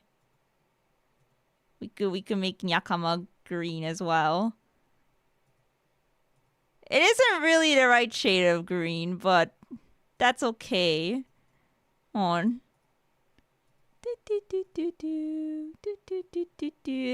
This reminds me of Wicked as well. I'm green. Okay. There. Done. Oh, my ear. It kind of looks weird because my ears aren't green. Maybe I should at least do my ear real quick. I think my ear is one singular layer, so it shouldn't be bad. Okay.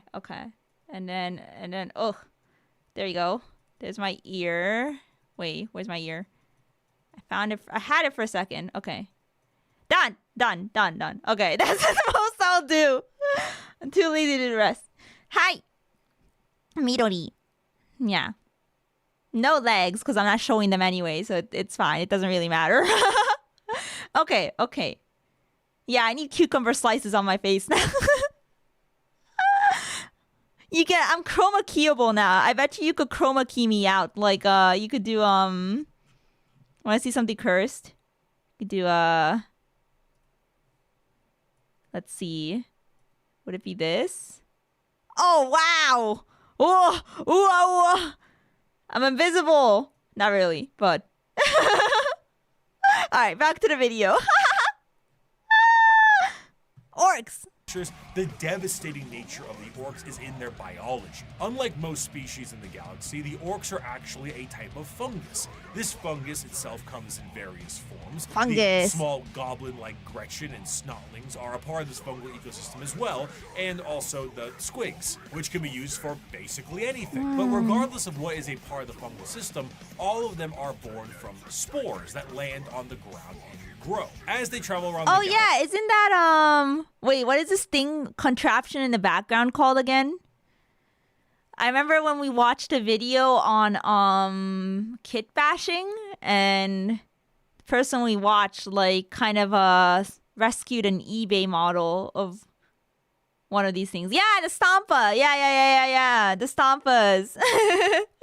Thank you. Are born from spores that land on the ground and grow. As they travel around cool. the galaxy, they drop spores literally everywhere. And then an orc dies, and they drop tons of fungal spores that allows for their numbers to be replenished over a period of time. The spores thing is freaky, though. Gotta take the hair off. All orcs are bald. I don't have a bald toggle, unfortunately or fortunately. You're almost the same green that it was. Oh, you're right. The highlighter green/yellow. And they drop tons of fungal spores that allows for their numbers to be replenished over a period of time. Because of this, orcs are not only extremely prominent across the galaxy, but they are exceptionally resilient due to their growing cycle. Even if one orc lands on a planet, it will be nearly impossible to get rid of all of the orc presence unless the planet itself is completely destroyed. And even then, they might find a way to survive. Due to their fungal nature, orcs don't really stop growing. And the more long they keep growing, is, the bigger they get, and the more orc fights, the bigger they get. I didn't know that. Of course, since they're constantly getting into scraps, an orc's lifespan isn't necessarily that long, so the bigger orcs are harder to find. Though alongside this, however, they are a tribe-based species that is comprised of war bands, and the biggest and the strongest orc leads the war band known as the war boss. At the bottom end of the orc tribal system are the Gretchens and the Snotlings. These members act as the servants and slaves of the orcs, and sometimes their actual ammunition, despite being a bit smarter and more cunning than their bigger brethren. Because in orc culture, the biggest is the boss. The smallest gets picked on and thrown around. Beyond the war bands and the tribes, hierarchy, orcs also belong to a specific clan. Tribes constantly shatter and rebuild, but the clans do not. They are, in a sense, a psychological state of being for any given orc, and gives an orc their specific character and traits. And to make... Wait, what are hair squigs? Like wigs? Orcs are bald, but they got hair squigs that bite their scalp and latch to it. What? Is it like a parasite? What? Oh, wait, that's freaky. Oh my gosh, a wig that bites onto you. What the heck? It's like an animal. Oh, I see. Orcs can't grow hair. Okay, so if they do have hair, it's like a parasitic species thing. Yeah, let me look this up. Hair squig. They're cute? Are you sure about that? Are you sure? Let me see. Images. Are they look like leeches? Yeah. Are they like a leech? Am I looking at the right thing? Yeah. And there's like a bunch of them that latch onto you, and is that how you get like hair? Shows how tough you are if you let one bite you. Oh, I see. So you can use it to assert dominance. Oh, it's a doggy? Oh, maybe I was looking at something different. Yeah. I was looking at like a wormy looking one. Things easier, these clans are also color-coded. So that's very easy to tell what orc does what. Though there are many clans out there, 6 of them are the most prominent and well-known. The Bad Moons are essentially the merchants and have a lot of money because their currency is teeth, and they grow teeth faster than any others. The Blood Axes... They use teeth as currency? So wait, do they fall? Do they just like pull them out, or do they like fall out? Like that? Huh? They pull them out? That's metal. Oh, both. Okay. They punch each other and then they fall out. Okay, I see. Oh, their teeth are the enemies. Oh, that's freaky. I don't like teeth stuff. Not after, I had my root canal and everything. Ooh. I mean, I guess they grow back, so it's kind of different for them, but Oh, their teeth rot, so it's like anti-inflammatory. I don't know what the word is, but I see. Are the stealth units, and by stealth it means like slightly more quiet than the others, and they have a love for LARPing as humies. Death Skulls are the scavengers, and the Goths are the close combat specialists. Oh, it's inflationary. And on the two ends of the spectrum, we also have the tech-savvy evil sons and the more traditionalist and tribal snakebites. Another major facet of orcs is their religious beliefs. They believe in 2 gods, Gork and Mork.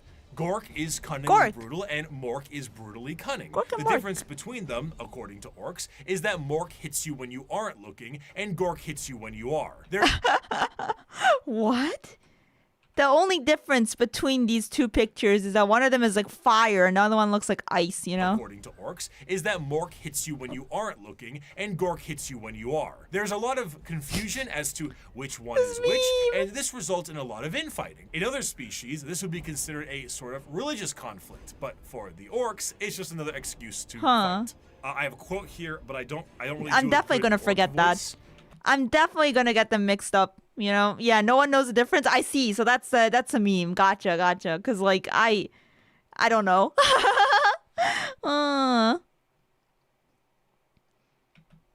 So I'm going to get my Oh, the orcs cannot tell either. Okay, good.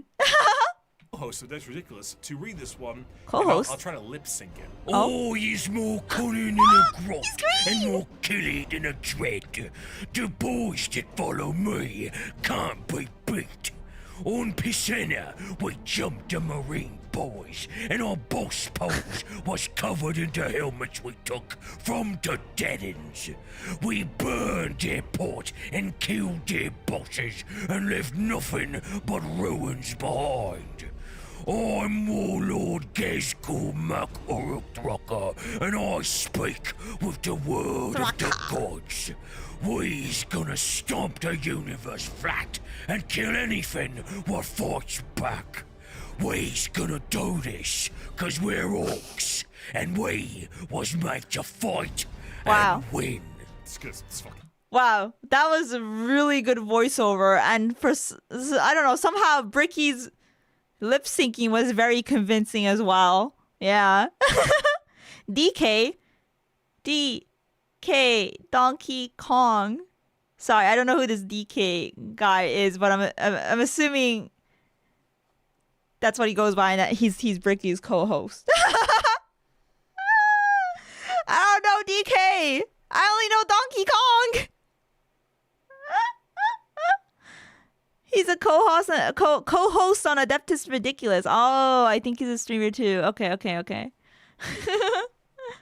Sounds terrible. Fighting is the biggest aspect of orc culture, and it's essentially their life's purpose. They are genetically hardwired to get into battles and scraps with enemies that can feel pain. The more they fight, the bigger they get. This, combined with them getting bigger over time, means that some of the biggest and baddest orcs of all time have been notably gigantic. The Beast, as he was known, was about the size of an imperial knight. If an orc runs out of other enemies to fight, they will immediately start infighting to scratch the battle itch. For example, in The Warp, a planet exists where a band of orcs are in a constant state of war and battle, and have been for an improbably long amount of time, strictly because how much Korn enjoys himself watching it. For some, being trapped in a perpetual war planet for all eternity would be a fate worse than death, but to the boys, this is heaven. In the event of a particularly big battle, a massive amount of tribes and war bands will unite under what is known as the War.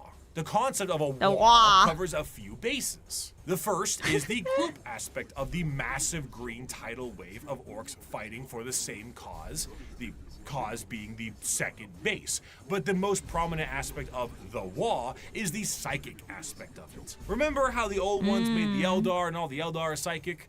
Well, the orcs are too, kinda, but just not as much. Only a little bit of it. And yeah, and they get smarter with their size. Oh, that's interesting. So the more they grow, so does their brain. If an orc doesn't fight, they grow fat and depressed and die from said depression. Wait, that's so sad. They gotta throw hands. They gotta throw hands their entire life. they often don't know how to use it and frankly don't care. But a huge gathering of orcs generates a psychic field that allows orcs to be more organized, dangerous, and dedicated to the war-based cause. However, the true extent of the psychic energy and its usage is relatively unknown, but that doesn't matter considering the outcome 90% of the time. In a similar sense, their ragtag technology and weaponry is also a mystery to most who encounter it purely because of that Wa energy. The technology the orcs use seem to be held together with duct tape and plastic glue, and crude doesn't even begin to describe it. Their guns seem to have an inordinate amount of ammunition and firepower, and they are seemingly able to put things together on the fly in the middle. Wait, that Stampa looks so cool. Middle of combat. The Imperium is of the mind that the orcs' weapons and machinery. What is this freaking Wow, this new Mario Kart looking interesting, guys. Also, this is what the new Mario Kart looks like. Wow. Look at that. This is Mario Kart. Riding on carts. Of combat. The Imperium is of the mind that the orcs' weapons and machinery only work due to their innate psychic. Wait, what is this game? Realistically, orc gear hardly works in the first place. Weapons blow up in a Bugs Bunny-esque manner all. Wait, that looked fun. I want to play it now. That's Speed Freaks? Oh, is it just like... Well, what's the point of the game? Like, is it racing, or is it just you kind of like get in a car and like, you know, do things? Still in early access, okay. Orc combat racing game. Ooh, car warfare. Ooh, this has my interest. Yeah. Mario Kart, but orcs. Orcs. Race to the point and kill the other team. Wait, this seems so fun. I need to check this out. Rocket League combat-ish. Oh, okay. Yeah, I remember Rocket League. Cool. The time, and their war buggies can collapse in the middle of battle just because. The war buggies. Yeah, this seems really fun. Also, Foul Luckin, thank you so much for coming. It works a handful of times does not mean it's an effective weapon. But this doesn't stop the orcs and their green tide. To really understand the power of the Wa energy, orcs can operate purely off of belief. Now, a misconception is that orcs believe something is real and it happens. But that isn't true, because that's just one orc. However, there's never one orc. There's normally a few billion orcs together, and if they all believe something is true, the warp will tend to respond with a positive green light. Sometimes. Yeah, you just gotta believe it, guys. It's the power of believing it. And having good gacha luck, yeah. And then, you know, if you just believe enough, it might just work. Do the red ones go faster? Well, with enough orcs, yeah. How does an orc buggy with an engine block Red is faster. Boulder with vroom vroom written in chalkwork? Who cares? Orcs breathing on a ship with a hull breach? Go ahead. An orc went back in time to kill a version of himself so he could have two of his favorite weapons. It is shenanigans. Because of the orcs can travel back in time? What? There's like timeline stuff going on. Their actions and aesthetic, the orcs tend to be presented That's crazy. in a comic relief sense in a lot of media, particularly the media from their perspective. They are bumbling and loud and goofy British football hooligans, and they say silly things and act in silly ways. I see. But to the citizens of the Imperium, the orcs are far from funny. They are violent and irrational creatures that take humans for punching bags, slaves, or ultimately dinner. They have no moral compass and are violent and brutal killers that know nothing else. They are genetically designed to be a violent species that was capable of beating back the Necrons and the Catan. And if the orcs were ever able to unify under one banner, they would be utterly unstoppable. However, due to their aggressive nature, their organizational skills are non-existent, and they tend to just beat each other up for the fun of it. All that exists in the mind of an orc sometimes they just wake up and they're like, I'm gonna knock your teeth out. Yeah, otherwise they'll be sad. They gotta throw hands. Orc break timeline for more DACA. Everyone can with the warp. Oh, it's just a warp jump. Okay. Warp jump mistake. I see. Wow, I love anime. Me too. Hello, Zephyr. Welcome in. Hello. Wow, anime. Whoa. And they tend to just beat each other up for the fun of it. All that exists in the mind of an orc is fighting, and nothing else. If they wipe out their enemies, they will inevitably wipe themselves out as well. They are a brutal Ouroboros doomed to an endless war cycle, but to an orc, why does it matter? If they fight and they win, they win. If they fight and they die, it was a good fight. Yeah. Now the Xenos armies are growing in strength and more are threatening the safety of the Imperium. They need to bring new methods in order to handle what they're are we done with the orcs? facing. The Emperor is on the Golden Throne. Half the Space Marines are traitor and they are beset from we're done with the enemies orcs. within and without. So now the Lords on Terra must prepare for anything possible and sometimes the impossible. For that, they take to the stars to explore and expand. They recruit assassins for priority eliminations. They train a galactic police force and a secret police to root out any and all heresy. The lesser known yet most feared. Agents of the Imperium. Wait, do I remember this? I carry with me an inquisitor. Wait, I don't remember the Agents of the Imperium. Or maybe I know them by their sub-factions, maybe. Oh, the Inquisition. Yes, I know the Inquisition.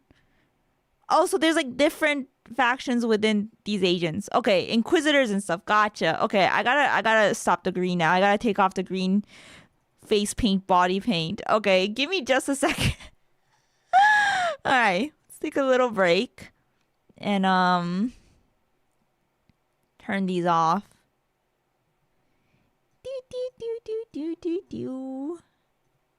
Wee, I'm cleaning up real quick. Oh, now it looks like I'm wearing like a green skin suit. Wait, did I get them all? No, I still have a couple.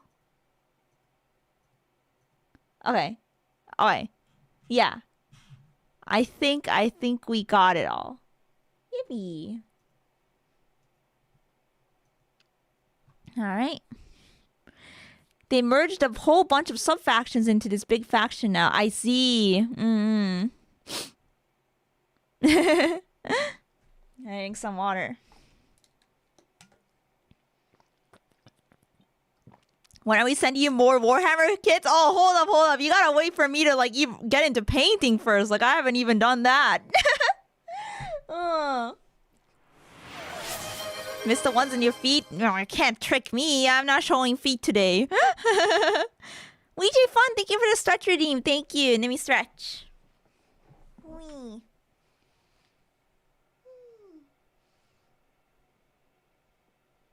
Okay. It was basically just a way to sell unsold kill teams. Oh. Okay, I've stretched. Thank you for the redeem. I appreciate it.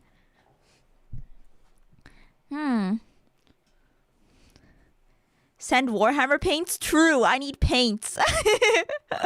I just remembered there's an Idol series made by Stringstorm. I still love the Orc one. Idol series? There's an Orc Idol series? Alright, I do have primer already. I'm just missing paints, really. That's all I'm missing. And brushes. Paints and brushes, yeah. Yeah, I already started building my Votan kit. I've built like half the kit already.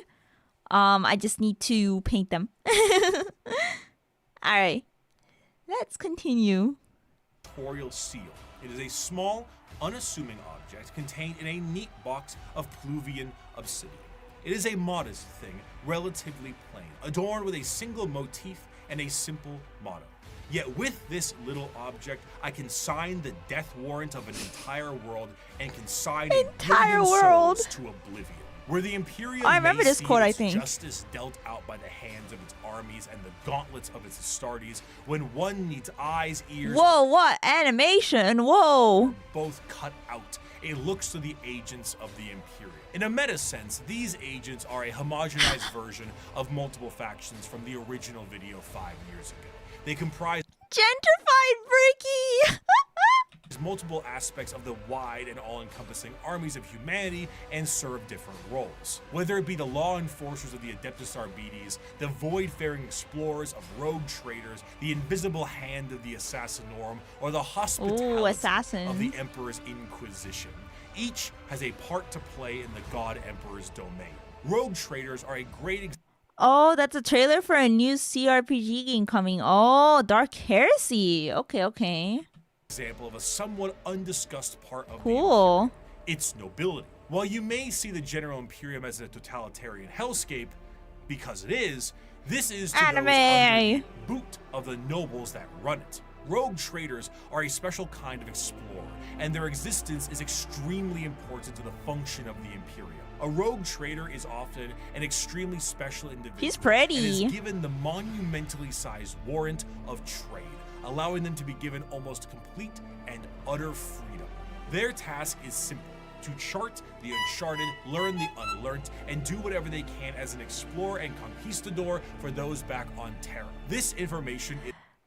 Thank you for the follow. Thank you. Wait, so who's the enemies to the Inquisitors? Or like more like who's after the Inquisitors? Is there anyone after them? Because the Inquisitors sound like they hold a lot of power too. Like obviously they're out to get everyone, but who's out to get the Inquisitors?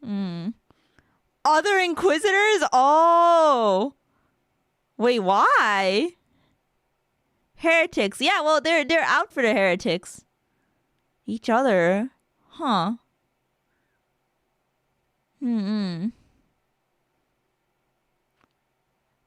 Yeah, it depends on the Inquisitor. The Inquisition is after the Inquisition? Okay, they power check themselves? Okay. You gotta move up somehow. Okay, gotcha.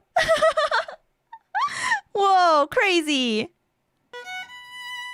Oh my gosh, the Tempest!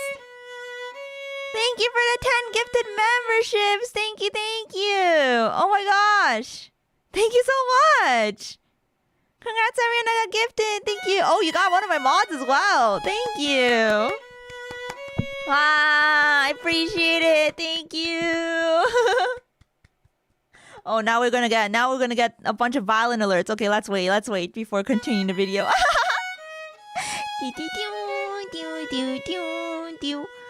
I'll yap for a bit. Lucky mod. Yeah, my mod got gifted. Let's go. Yeah. Hope you're doing well, the Tempest. Battle Sister? Do you like Battle Sisters? Battle Sisters are pretty cool. I like their whole thing with like the moving churches and stuff. Cathedrals? I don't know if church is the right word. Yeah. Cathedrals. And then they have like the creepy flying babies. Forgot their name. Inquisitors have so many conflicting views. It's no wonder they often kill each other. Yeah, because like I know that the Inquisitors are after heretics. Like I know the enemy of them, like who they're out to get. But I was wondering like who threatens the Inquisitors, right? So I guess it's other Inquisitors. Yeah, it's interesting to know. Yeah, the cherubs. Speaking of Sisters of Battle, Riri's minis are coming along nicely. Let's go! I'm so excited. Yeah, I haven't seen how far she's gotten, but I gotta hit her up with that. I want to see. Hope she's having fun with them since I think it's her first time building a kit of any sorts. I need to have less armies. I got Chaos Knights, Demons, and Working on Tau. Ooh, bunch. You have a whole collection. Good luck on the builds. Pretty much Bobby G has his sights on the Inquisition, but there's nothing he can do about it. Oh, wait, who's Bobby G again? Whomst? Oh, Space Wolves went to war with an Inquisitor and Grey Knights during the months of shame. Goalyman. Primarch of Ultramarines. Oh, okay, so some of the Space Marines are like want to fight the Inquisitors or something. I see. Okay. Gorilla Man? Gorilla Man! That's easier to pronounce for me, not gonna lie. Alright, thank you again for the gifts. Thank you. Back to the video. Girly Man. I'm gonna call him Girly Man. Bobby Girly Man. Is strictly speaking invaluable. Whether a sector can be settled and colonies built, or precious rare resources exist on a floating asteroid can be mined, or a long-lost imperial world from the Age of Strife is recovered, it's all absolutely imperative. Ooh, These more animation. rogue traders are faster than any other kind of imperial armada, and therefore chart the direction of the entire society. Because of this, rogue traders are given. I wanna watch this whole like trailer now. I wonder if they're gonna have these cutscenes in the game, like animated like this. I kind of miss when games used to do more like animated cutscenes. And therefore chart the direction of the entire society. Because of this, rogue traders are given a substantial amount of freedom. They have a ship and a crew of specialists and can do things that would see any normal person shot. They can barter deals and even recruit Xenos races. They can explore areas strictly prohibited, and they can earn a vast amount of wealth and riches in doing so. This tends to make rogue traders a very long lineage, and their heirs take up the mantle of their house. By being explorers, they become fabulously wealthy, and some can become quite the assholes while doing so. But truly, much like a night pilot, a rogue trader is an exceptionally rich individual who can back it up. They are master swordsmen, explorers, Not the Vine merchants, Boom! settlers, diplomats, and everything in between. They chart Not the Vine Booms. There are two trailers here, Rogue Trader and Dark Heresy. Oh. No, unfortunately. Aw, man. Maybe if there's enough interest in them, they might produce a show for Warhammer Plus. They should. course, I would and watch. They set the grounds, which means they will need someone to defend them. I like and the animation. prime choice for that can be the Adeptus Arbites. Now, the Arbites are cops, Judge Dredd style cops, as their inspiration clearly. This song is so cool, Each though. planet will have their own members of local law enforcement, and most of them The OST will settle here. many of the issues there and then. But when something requires a far more in-depth peacekeeping force, the Adeptus Arbites are brought in. Think Local police versus the FBI. Arbitrators in the Arbites tend to focus heavily on stopping crime before it can become too much of a threat. A criminal gang or heretical uprising can be subdued quickly and efficiently by utilizing them and dealing with soon-to-be criminals, as they put it. They will tap into communications, create spy networks, do interrogation. His head got blasted. Rip. Oh, is that a doggo behind him? Studio that does Castlevania would be cool. Oh, that'd be so cool. I haven't seen the Castlevania animation yet, but I've seen kind of the style, and I was like, ooh, that looks nice. And sabotage, anything that helps Look at that the good of doggo. the Imperium and the law they seek to preserve. The code of the Arbites Cyber Mastiff. Oh. is laid out entirely via the Book of That's Judgment, cool. a gigantic library of pages showing every single law from every single High Lord of Terra in the history of the Imperium. Because the Imperium is so vast, hundreds of laws are added every single day, and the library continues to grow with more and more laws and judgments. While Arbites themselves carry a small version called the Book of Law on their person, this does end up creating a system where the unjustly prosecuted will never escape their prisons. If an innocent is wrongly convicted, any form of legal counsel will need to go I like how they use the accidental Discord pings in the audio to like make up these funny like little pop-ups for the video. Smart. The Book of Judgment to help get you out. Often, I these think that's what they prisoners did, at require least. Hundreds of years of litigation in which they will eventually expire before they can be deemed wrongly convicted. Innocence is irrelevant. You have been judged guilty of transgressing the Lex Imperialis. Do not compound your guilt by evading punishment, as there are greater crimes, so are there greater sentences. Of course, should something Yeah, editor went crazy on this one. go out of the hands of the Adeptus Arbites, there is always the silent hand of the Officio Assassinorum to take their place. Naturally, the Imperium has assassins, and these assassins are sent to dispatch important figures that would not normally be handled by simply sending waves and waves of guardsmen at it. The Assassinorum is headed by the Grand Master of the Assassinorum, who is a High Lord of Terra and perhaps the shadiest individual in the entire galaxy. At his disposal are multiple types of assassins that all specialize in various things. Their training is extreme and absurd. Aspirant children are often subjected to Hunger Games style combat with each other. Wait, what is this? Life is a game. Wait, this movie looks familiar. Then you get low gravity, high pressure, traps, horrendous physical and mental strain, and everything in between. Then there. Oh, Battle Royale. Oh, that's why. I was like, this is so familiar.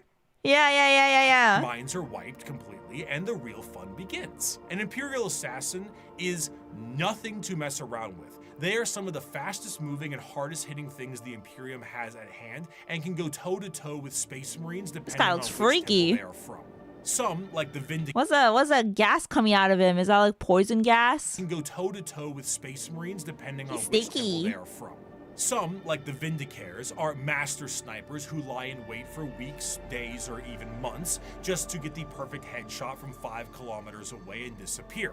The Calidus Temple are masters of shape-shifting and take a drug that allows them to transmute their body into whatever they see fit. A confidant of a target may be killed and they will take their place before killing their target outright. Or they could shift into a member of a Chaos Warband with symbols in flesh and all that to earn the trust of a cult leader before slitting their throat. The Caluxus Assassin is a psychic blank, a soulless mutation, making them appear as uneasy to normal humans and downright disgusting to psychers. When a powerful psycher is causing issues, this is who you send. Their This guy looks like he took way too many steroids or something. What the heck? specialized helmet enhances their already latent powers and will allow them to all but drain the souls from those they touch and their very body. It is an extreme weapon used when a direct form of pressure must be applied to an otherwise untouchable psyker. Now, if you need a direct pressure Too in a many more literal drugs. way, the Eversor is for you. A drugged up comatose psychopath that is directly dropped on enemy lines and allowed to wreak havoc.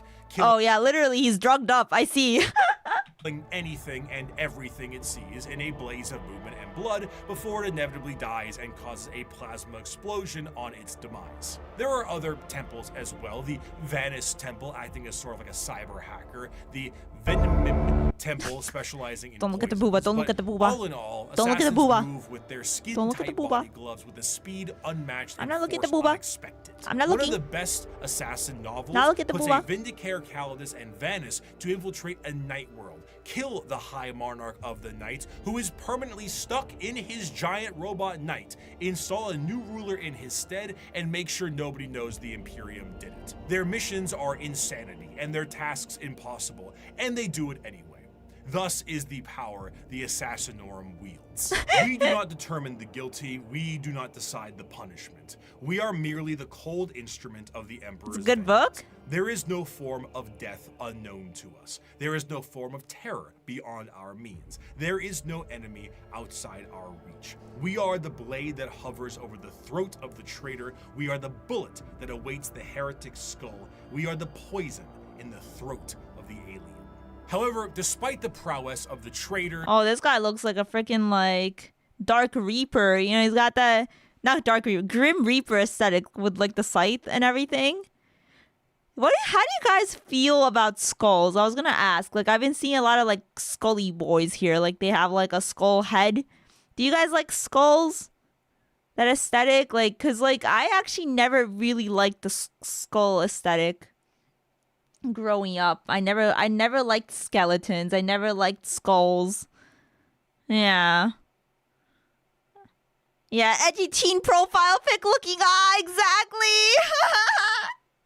Exactly. Oh my gosh, you nailed it. Imperium loves skulls. That's true. Yeah, they are in 40K a lot. You have to learn to love skulls. They're on every model. Okay, they're not on Votan though, I don't think.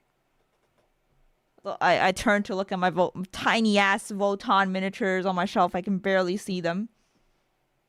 Yeah, whatever. Maybe it does. No skulls with Votan, but they're everywhere. Okay, no wonder I like Votan.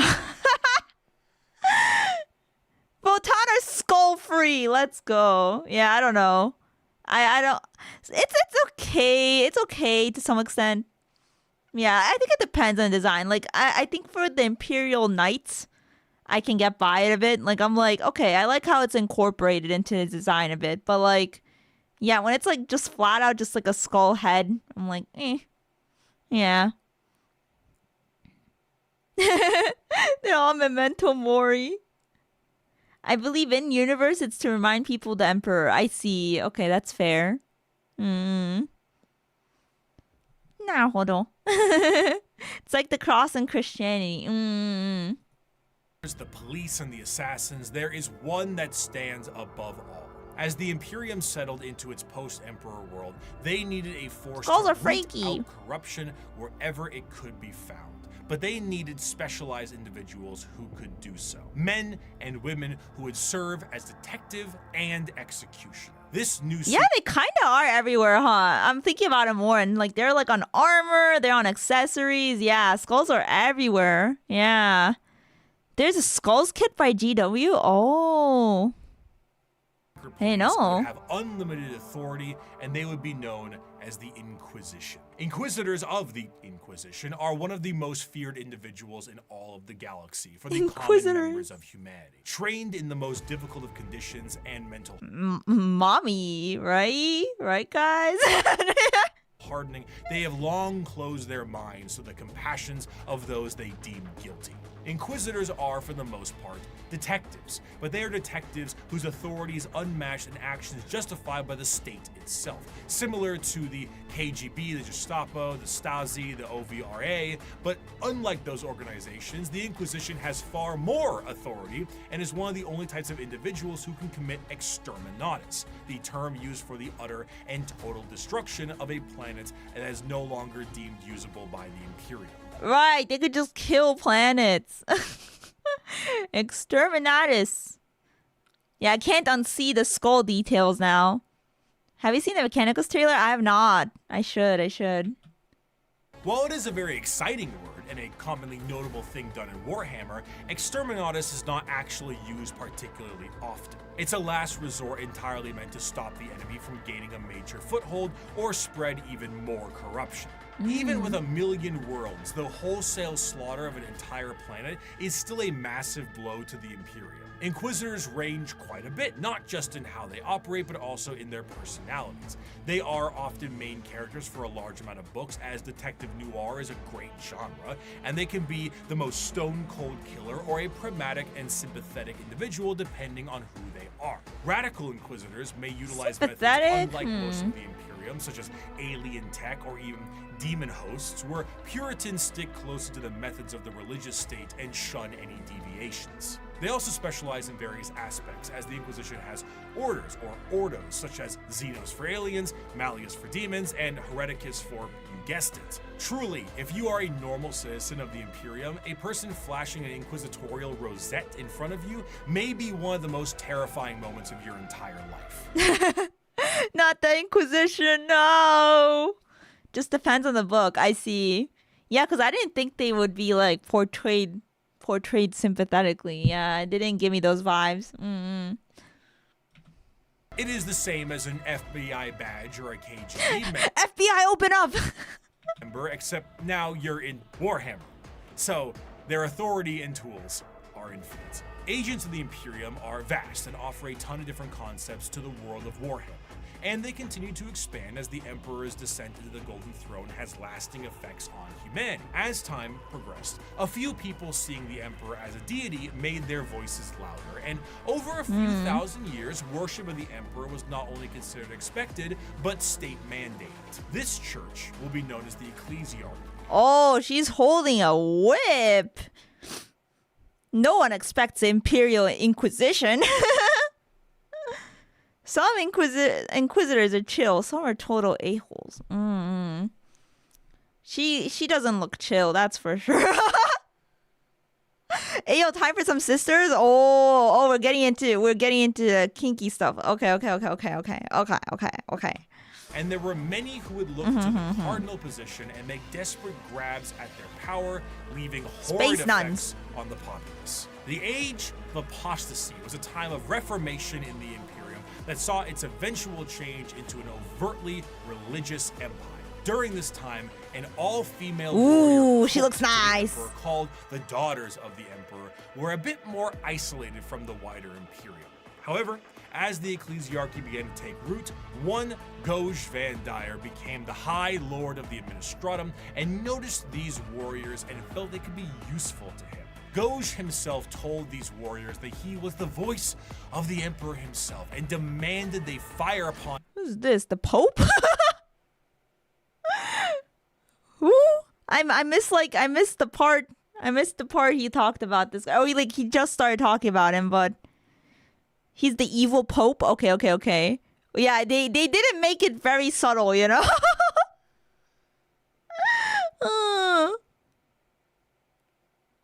Sisters don't take vows of chastity. Chastity. So it is possible to smash. Oh. Why would you tell me this info? I don't know. I wasn't thinking about it or anything. Evil Pope who got a bit too powerful. Okay. Goj Van Dyer. Goj, is that how you pronounce his name? Goj. Him to prove it. Evil Having Pope. a little hidden force field that this warrior Cole had never seen before, the bullet bounced off of him and showing him to be unharmed, truly blessed by the Emperor.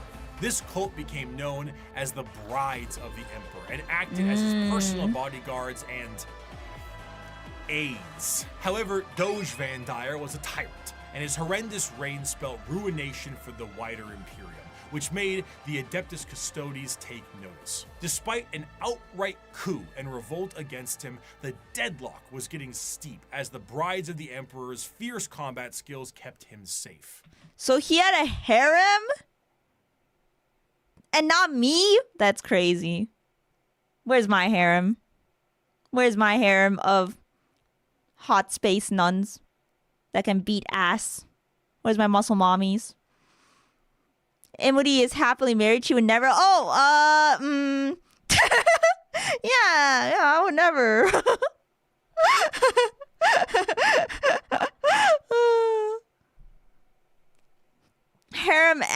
bodyguards. That's crazy. He doesn't deserve that. He doesn't deserve a harem and bodyguards. It's fine if husbando approves. That is true. Calling him Doge Van Dyer is a meme that comes from Bricky's podcast. Oh, gotcha. He did manipulate them. Ooh, that's achy. Well, yeah, of course there's manipulation involved. Mm-hmm. One custodian made contact with the leader of the brides and brought her into the throne room of the emperor himself. Oh. Nobody knows what transpired in that room. What save happened? For Alicia Dominica, the custodian, and the emperor himself. However, she left the room with her hair bleached pure white. What? The interaction marched her battle brides directly to Van Dyer himself and said, "You have committed the ultimate heresy. Not only have you turned your back on the Emperor and stepped from his light, you have profaned his name and almost destroyed everything he has striven to build. You have perverted and twisted the path he has laid for mankind to tread. As your decrees have stated, there can be no mercy for such a crime, no pity for such a criminal. I renounce your lordship. You walk in the darkness and cannot be allowed to live. Your sentence has been long overdue, and it is now time for you to die." Despite not having... Wait, I think you skipped a little. Did I?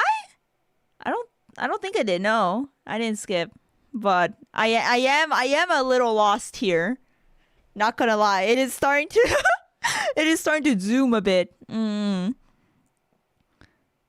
I need a TLDR. Wait, why did her hair get bleached?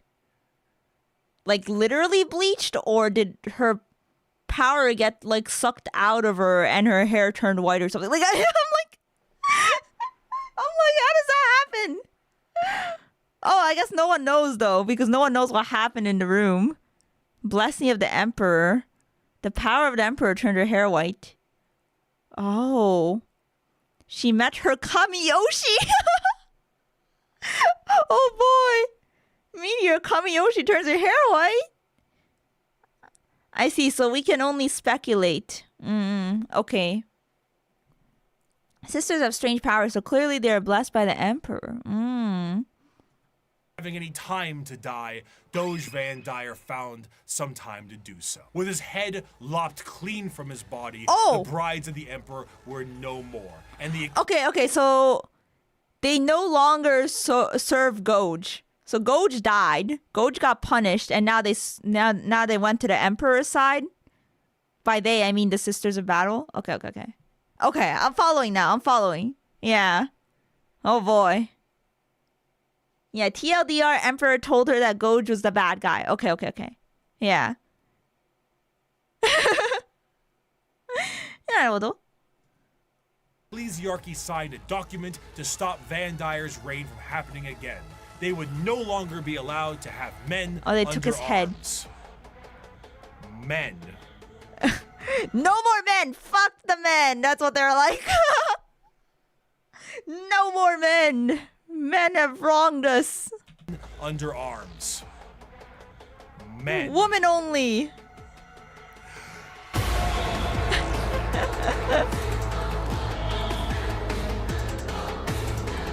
The Adeptus Sororitas, or commonly known as the Sisters of Battle, the nuns with guns, the fighting force of the church. Despite being the main militant faction, the Sisters of Battle, their organization actually is far more diverse than this and have many more nun-based roles for their members. Yeah, here we go. The nuns with guns. Riri's faction. Let's go. They graduated and reincarnated as the Sisters of Battle. Oh, okay, yeah, because they weren't the Sisters of Battle before. They were called the Brides of the Emperor, whatever. I don't know. Yeah. His last words were basically, "I don't have time to die. I'm far too busy." That's a crazy quote. Yeah. I'm too busy to die. It's like going like, I'm too busy to sleep, but taking it a step further. I'm too busy to die.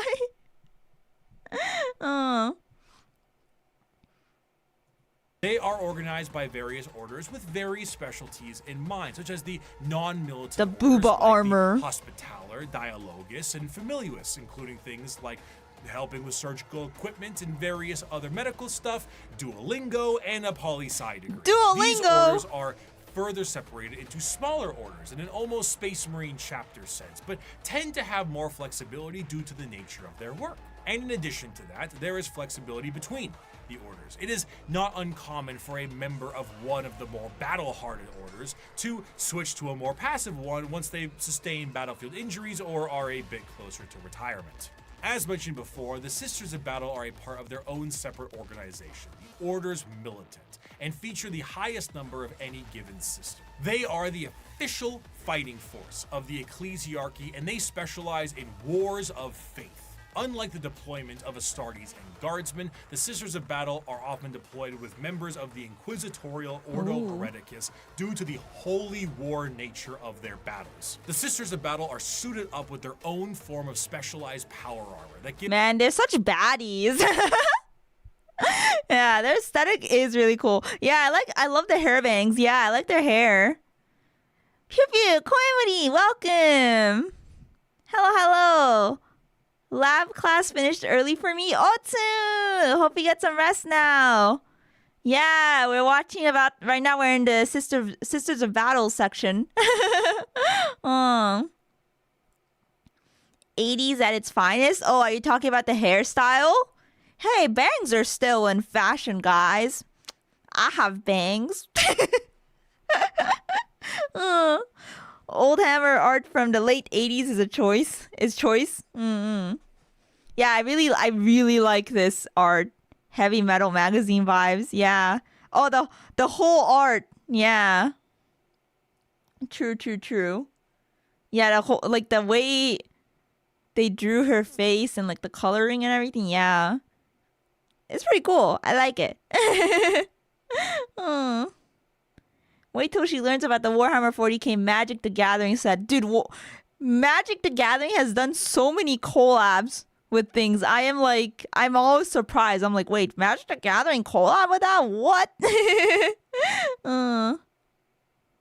That artist is John Blanche. He has the most popular 40k art ever. Oh, cool. Yeah, old school Warhammer art is great. Yeah. Skull bra. Yeah, the skull armor, the skull breastplates. What do we call it? Yeah. gives them almost like a Joan of Arc vibe to the battlefield. Yeah, Joan of Arc. The more extreme True. modifications of a Space Marine's power armor, mainly to the fact that sisters are, for the most part, regular humans, the power armor of a Sister of Battle almost matches the defensive power of an Astartes, but with added flexibility and versatility in exchange for its strength. Some of the patterns of armor do allow for the enhancing of genetics, but this is far from the norm.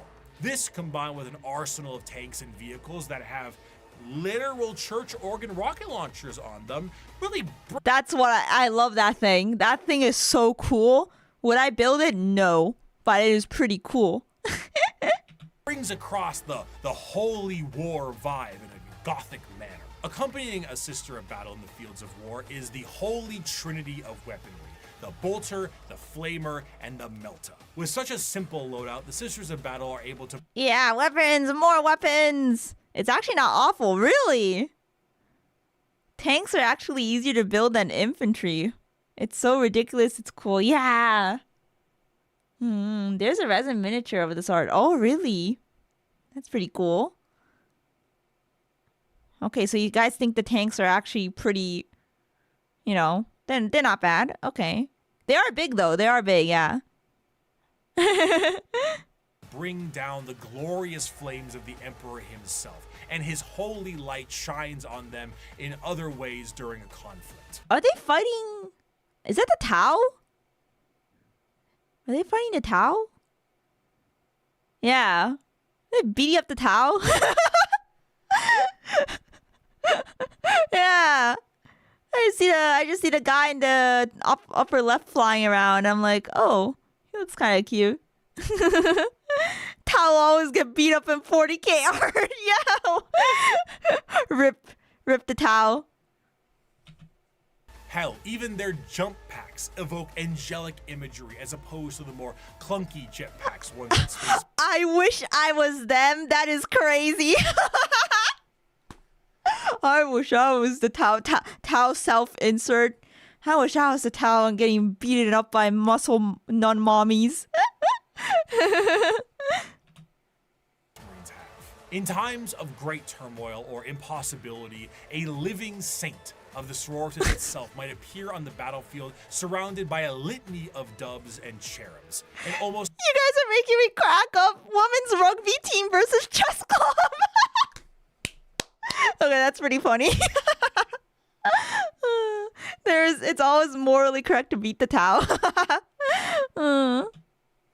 comical scene Oh my of gosh. holy glory followed by literal hellfire.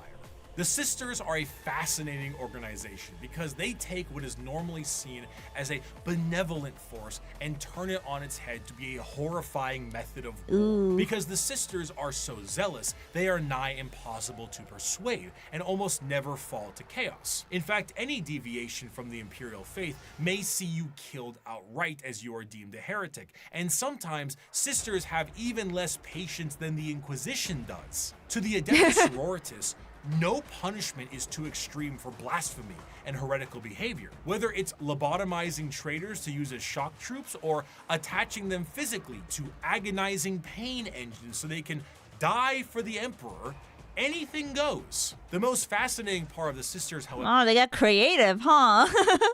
is their faith. We discussed how orcs often make things happen through belief because of their sheer number of them. The Sisters create miracles where they walk. They are not many psychers like orcs, but they are excessively devout and make up for that.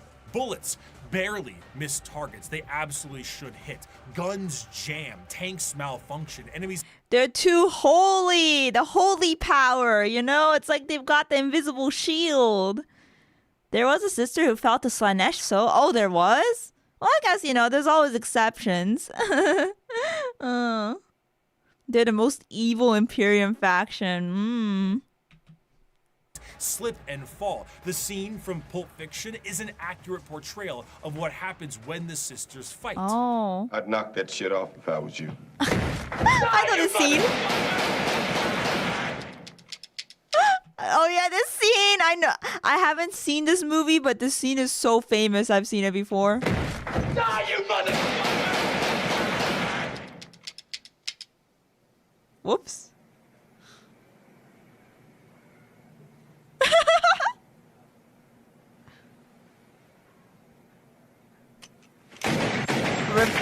One of the most prominent figures is the Triumph of St. Rip the orc. I like how he made him green. Catherine, a literal open casket with the saint of a sister's order, Ooh. held aloft by lobotomized servant cherubs and protected by bodyguards of the faithful. The devotion to the emperor swells so strong that acts of faith are made manifest, and sometimes angels themselves. When the sisters go to war, they have thundering organs and litanies screeching out into the battlefield, hymns and songs. They rabble off prayers on their lips and burn holy fire across the area. They spray holy water down from horns atop their vehicles. It is a genuine holy war, a procession of death. Saint The holy purge. Celestine is an undying deity, arriving precisely where she is needed and returning to the fold after each death. When she dies, she sees a crying young girl atop a mountain of bones. Her bones, after every one of her deaths. She climbs this mountain every time to help comfort this crying child and is rebirthed upon the battlefield. And one day, her deaths will create a mountain so large that even she will not be able to traverse it. Is she a demon of the god? What? So she just keeps reviving? What's the whole thing with the mountain though? Is that like real or it's just like, I don't know, metaphysical? I don't know what the word is. Oh. Celestine, greater demon of the emperor. Mental nonsense. Okay, it's symbolic. Gotcha. Okay. Yeah. She is a warped being. This is so metal as hell. I know, it's like Warhammer's like, okay, how much more crazier can we make it, you know? Yeah. That's how Warhammer lore goes. Oh, it's her death count. Oh. It's very grimdark, yes. It might be some metaphor. Yeah, maybe. G Moody, hi. Hello, HTC. Welcome. Hello. G HTC. Hi. We're currently watching lore on the Sisters of Battle, aka the Adeptus Sororitas. Yeah, we still have like 30 minutes of this video to go. Yeah. Emperor? Perhaps, but she'll be shot for saying so. She is genuinely and literally faith made manifest. Some sisters may make a mistake, however, and find themselves questioning their faith, disobeying a command, and even leaving their order. These sisters are sent for reconditioning and are known as the Sisters Repentia. They generally face the front of the line head on and seek retribution and forgiveness from the Emperor himself. Though their actions were heretical, Repentia on the fields of battle is an indication. Those look like chainsaws. Yeah, woman with chainsaws.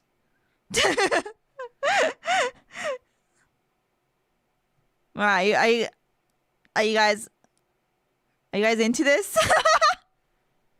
Yeah, I'm also mommies with chainsaws. Hey, yo. Oh, chain swords. Okay.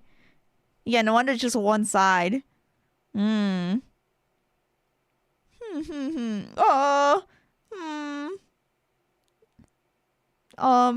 Next question, please. Okay.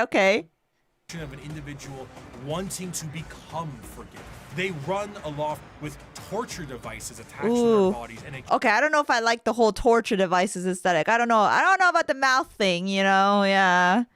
That gives me the, what do you call it? What's the word? The heebie-jeebies. chainsword the size of their body, completely armorless, to determine if this is how they die or if the Emperor will forgive them. Even the most famous champion of the sisters, that Saint Celestine, was a Repentia. Even she questioned her faith. And if she can do it, so can you. Just don't run away again. They don't really do third chances. The Sisters of Battle are martyrdom-enthused zealots that create miracles in their tread. Their devotion is boundless and also a direct source of their power. A whole army of power-armored soldiers shooting, burning, and melting all in their path is bad enough, but it enters a whole different level when God is on your side. By bolter shell, flamer burst, and melta blast, the mutant, the heretic, and the traitor alike are cleansed of their sin of existence. So has it been for 5 millennia, so shall it be until the end of time. The Imperium devolving into wars of faith is to push its agenda further. Where the xenophobic nature of humanity was once strong, it has now been magnified, and there are plenty of aliens in this galaxy. Oh, wait, that art was really nice. I like the whole, style. I had other words to describe the mouthpieces. Okay, like what? Third chance is being put in a penitent engine. Wait, what do those do again?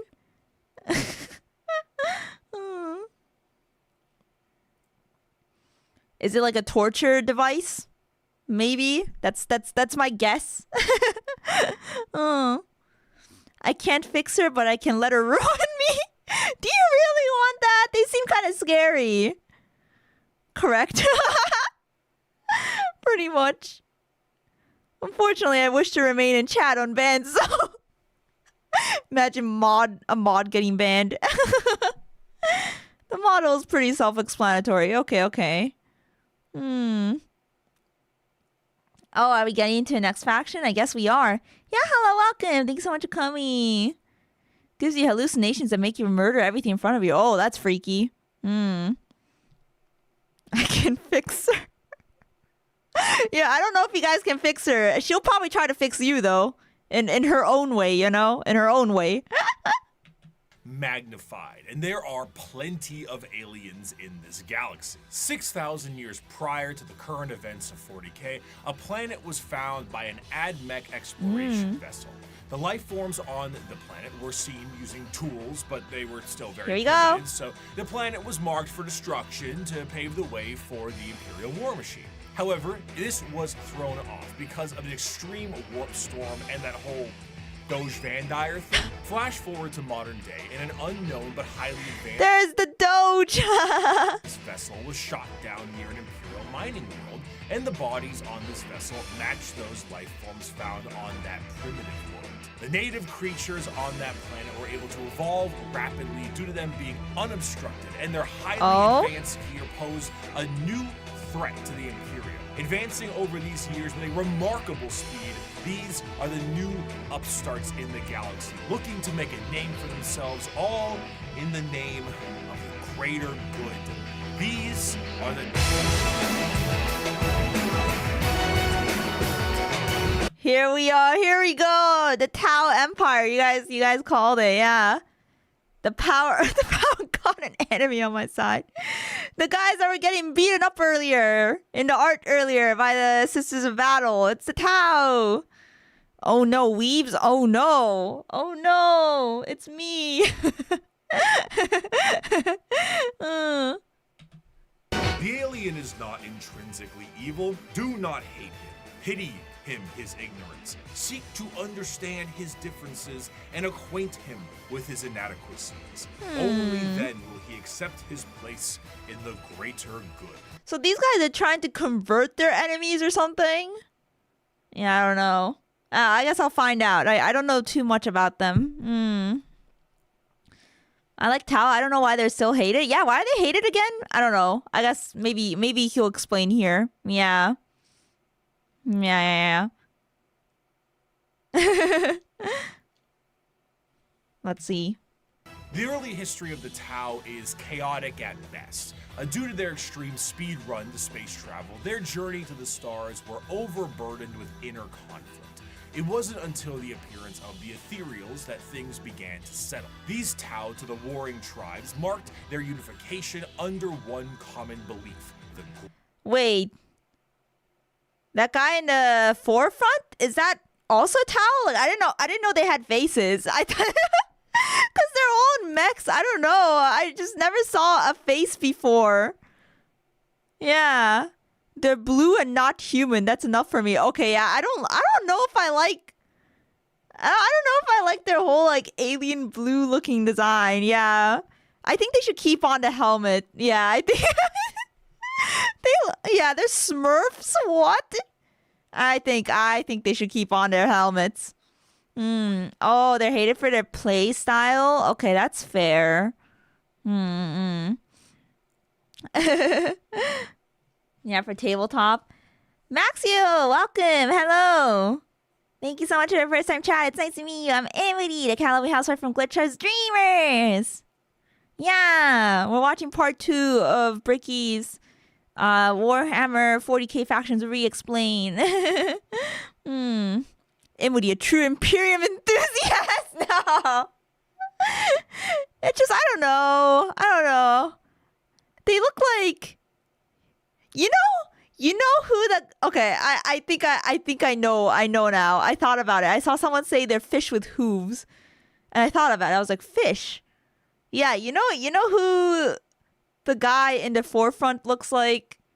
Looks like Undyne from Undertale. Undyne is popular though. He looks like Undyne. Anyway. Raider. Oh, I said your name wrong? How's it pronounced? Let me know. Should I just call you Max? Oh, it's Max Low. Sorry, I thought it was an I. I was like kind of sitting away from my monitor, so I couldn't see. Yeah, I thought it was an I, but it was actually an L when I leaned back in. Yeah. Thank you for coming, Max Low. Warring tribes marked their unification under one common belief: the greater good of the Tau Va. What about the greater good? The greater good. How can this be for the greater good? The greater good. The greater good. Moody needs bigger glasses. Yeah, me and my bad eyesight, you know. This system is a caste-based system that seeks to unify and organize the Tao into an effective and successful society while working for their mutual benefit. These castes, in order from lowest to highest, are the Fire or Shas caste, which is soldiers, Earth/Fio, which is manufacturers and industrialists, the Water or Hor, being diplomats and traders, and the Air/Kor, being Navy officers. Also, Oh, there's different. I see. Okay. Wait. Yeah, I didn't know they look like this. I'm so shocked right now. I'm experiencing culture shock because I thought they were just like robot dudes. Yeah. They're actual, yeah, they're aliens. They're aliens and robot dudes. I didn't know this before. They got hoofs? Wow. I explained Tao as, what if Naruto got dropped into Berserk and had to learn talking? Doesn't work. What? Is this a Ghost in the Shell OST? I don't know, actually. the ethereal/Un, which is the lords and leaders of the Tao. Now, unlike the paths of the Eldar, the Tao don't get any say in which caste they're in. Thank you so much. Thank you for the super chat, Inferno Paladin. Thank you. Dame dani. Dame yo. Dame nano yo. Tao are very much like the Covenant from Halo. I have not played Halo, so I don't know the reference, but thank you for the super chat. Yes, baka mitai. The Tao. Now, unlike the paths of the Eldar, the Tao don't get any say into which caste they're in.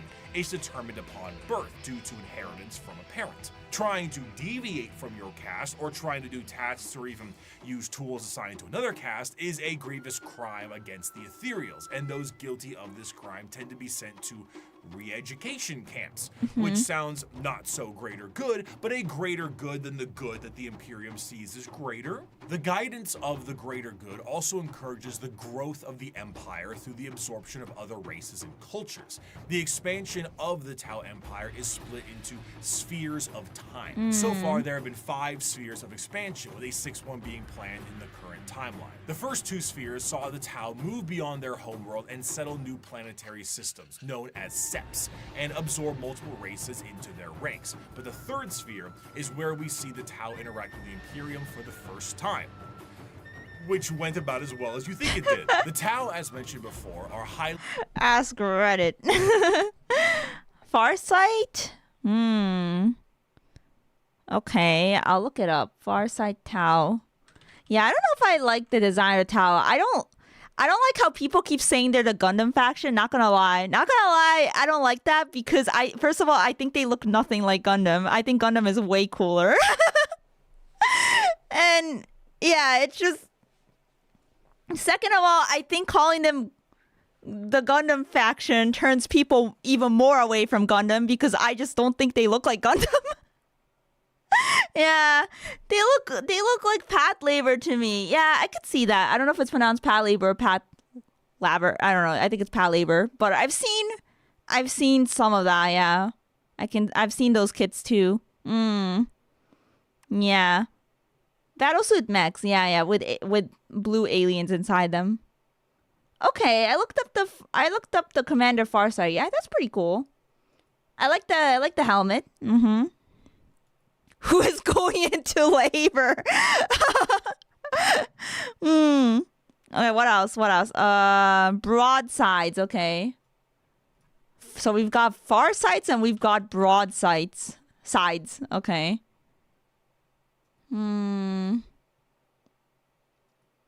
Oh, okay. I like the railgun looking thing he's holding. They only look Gundam to people who aren't into Gundam. Exactly, yeah. It's funny we bring this up because I might watch videos on like that soon. Because I found some videos on it. Like Warhammer fans guide to Gundam and Gundam fans guide to Warhammer. I'm like, I need to watch these. I was thinking Pal Labor when I first saw them. Yeah, I can see more of that resemblance. Oh yeah, an armored core. Yeah, that too. Advanced compared to some of the other species in the galaxy, and their military tactics are highly precise. Instead of the Imperial methodology of throwing everything at a problem, the Tau carefully assess any battle and take as many precautions as possible. Commonly, you will see a Tau warrior in a heavily modified battle suit with advanced targeting systems. The Tau do not often consider close combat to be something very effective, so they don't really put much stock into it. Their Gundam-like battle suits have a multitude of functionality, They're not a ranging Gundam! from overwhelming Bree, they're not a Gundam. Bree. firepower to stealth-based combat, and since they're an upstart species with a bit of technical flair, they have plenty of AI drones that help them in the field of battle. In addition to this, the Tau are also joined in the field of battle by some of the species that have been absorbed into the fold of the greater good. These auxiliaries often employ tactics. Oh my god. Those guys look freaky. Tao is very much by an airbrush army.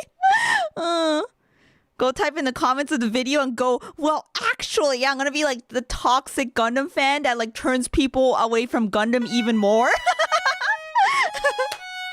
Hello,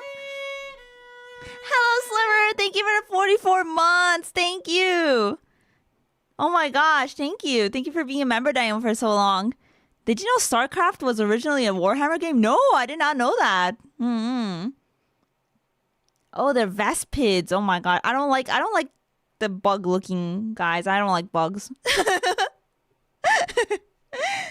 Of the Tau are unable to do on their end, such as the brute force and almost primitive nature of the Kroot, combined with the Geonosian aerial shock attack style of the Vespids. But the Tau assimilate more and more species with time, including even some humans who wish to break off from the Imperium for pick a reason. The aesthetic of the Tau also leans a bit more into the East Asian sci-fi aesthetics. The large mech suits definitely evoke that Gundam yes. look, but the general garb of their higher-ups kind of East Asian. This is why they get called weebs. create that motif, and they often have accents in the games that they are in. But while Tau are looked at as Gundam mech faction by some, others enjoy them for the full coalition of aliens. One of my favorite images. Thank you. Zen Gunman, thank you so much for the super chat. Tau design isn't Gundam, it's just peak 90s mecha anime. I'm building a Tau list that's themed around mecha with supporting infantry. Oh, you know, I guess that makes sense. Sometimes I forget how long Warhammer has been around for. I mean, so is Gundam, but like Warhammer has been around for a very long time. And I forget that a lot of these things are kind of like, you know, loosely based on old stuff, yeah. Or older stuff, we can say. Yeah. Thank you. I forgot to like the super chat. Stop the alien propaganda. Since 1987. I love Ballad of the Windfish. Yeah. Ballad, I don't know. But yeah. Good song. You recognized it. Silver, yeah, thank you for the lurk. Thank you. For the greater good. Tau were the new faction for like 15 years. Wait, when was Tau introduced? When was Tau introduced? What year? Was it the 90s? Late 90s. Oh, okay. Yeah, so they're like, ooh, what do we not have yet? Ooh, these sci-fi looking mechs, you know? 98, wow, okay. Mid to late 90s. Yeah. In Warhammer is this official artwork by Games Workshop. Now, not a single one of these aliens are a faction in Warhammer, and yet they all are different species that do exist in this universe. The Milky Way galaxy is vast, and while the Imperium and many others exterminate what they can find, the Tau will assimilate those that can be assimilated. The Kroot and Vespids we already discussed, and the humans and also Votan will join them at times, but you also have the Galg, the Nigasar, the Vorg, the Thraxian, the Terrellian, Greet, Domati, and many others. They were meant to be the good guys, but a lot of people rejected that. I mean, to be fair, why would you try to really introduce good guys in Warhammer, you know? In the Warhammer 40k universe. I feel like there isn't really much good here. It's more like the whole point is that everything is kind of like dark and bad. Yeah. So I can see why there was backlash for that. All these species and there are no models for them. Yeah. Of these are just one-off lines, and some are major players in the civilization. The Nikasar are, for lack of a better word, gigantic psychic polar bears with bird-like faces. The Tau have psychic bears, and the fact I haven't seen this is a crime. The Tau as a... You know, that... Giga, thank you so much for the redeems. Thank you. I was gonna say this owl bear kind of looks like very... I don't know, natural. Like, I don't know why. I never thought an owl's head would look so, like, natural on a bear's body. I don't know. Like, it just looks like it actually exists. Anyway, let me stretch. And hydrate. Thank you.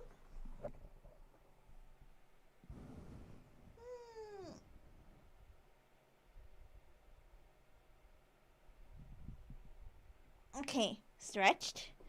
And then let me hydrate. Oh, owlbear actually is a thing? Oh, it's from D&D. Oh. Wow, they're onto something.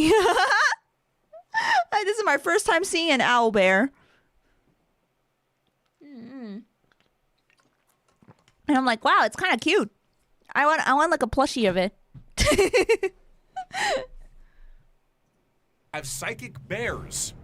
And the fact I haven't seen this is a crime. The Tau as a culture are generally marred by the various issues that an advanced civilization would have in an unadvanced galaxy. They do not travel through the warp because of the insane dangers, but instead use a more classic FTL jump. However, because they aren't going through hell, it makes them a lot slower than many other races. The Imperium... There are D&D plushies for them? What? Looking this up. Owl bear plushie. Oh my god, there are. They're like kind of like chibi-fied though. They just look like owl. I don't know what it is about owl bears that looks like they're just meant to be. Interesting. Yeah, it's just like owls with feet. What is Warhammer if not space D&D? True. Might surf through hell and lose a few ships, but they will get there first. Often they will take enormous cannons and weaponry and defeat their foes before they can even close the gap. One of their light walkers carried a weapon of lethal effect. It fired a form of ultra-high velocity projectile. I saw one of our tanks after being hit by it. There was a small hole punched in either flank. One, the projectile's entry point, the other, its exit. The tiny munition had passed through the vehicle with such speed that everything within the hole not welded down had been sucked out through the exit hole, including the crew. We never identified their bodies, but all that remained of them was a red stain upon the ground, extending some 20 meters from the wreck. The fascination of the Tau is that Oh, yikes. in any other modern day world, their society would be horrid. Rigid caste systems, corruption, and politicking ethereals, and basically it's the greater good or nothing at all. But in the world of Warhammer, the simple fact that humans are accepted into their sphere should they please already puts them far and above the other races that would murder or eat them. But I see. So that's why it kind of makes them like quote unquote good. Yeah, because they're not like instantly like, ew, humans. Natch, Koimuri! Thank you so much for dropping by. Already in bed? Yeah, have a good sleep. Rest up. Yeah, good night. Yeah, Warhammer. Yeah, maybe you could listen to some Warhammer as you fall asleep. If you'd like. Thank you, thank you. despite this, the existential dread that is the Tau Empire is ever so apparent. Despite being hyper-advanced and welcoming a coalition of aliens, they are the upstarts, and they are painfully outnumbered on all sides. Almost any other faction in the universe, given the right amount of force, can wipe out the Tau Empire from existence. They themselves might not be perfect, but their slight glimmer of hope is exactly that, a glimmer in a dark and crushing galaxy. Of course, nobody dares take the attempt to destroy the Tau Empire because doing so is an enormous amount of resources, and for the same reason why you don't full send your whole army to one person in a commander game of Magic. Yeah. Also, hope is very powerful. Hope can be a very powerful force. Open yourself up to player 2 and 3. But not to say it won't be a struggle. The Tau Empire, when prepared, are a vicious fighting force who might delete your formation before you even see them. But they lack numbers. And in the dark corners of the galaxy, something is coming that is entirely numbers. Oh, no, no! No, not the bugs, not the Tyranids, no. I like how in-depth he went into for the Tau, because like up until now I didn't really know much about them. Yes, I feel like I understand them a bit better now. Yeah. The bugs, no. Not the space bug swarm. Cancer eating at the Imperium. With each decade it advances deeper, leaving drained, dead worlds in its wake. This horror, this abomination, has thought and purpose that functions on an unimaginable galactic scale, and all we can try to do is stop the swarms of bioengineer monsters it unleashes upon us by instinct.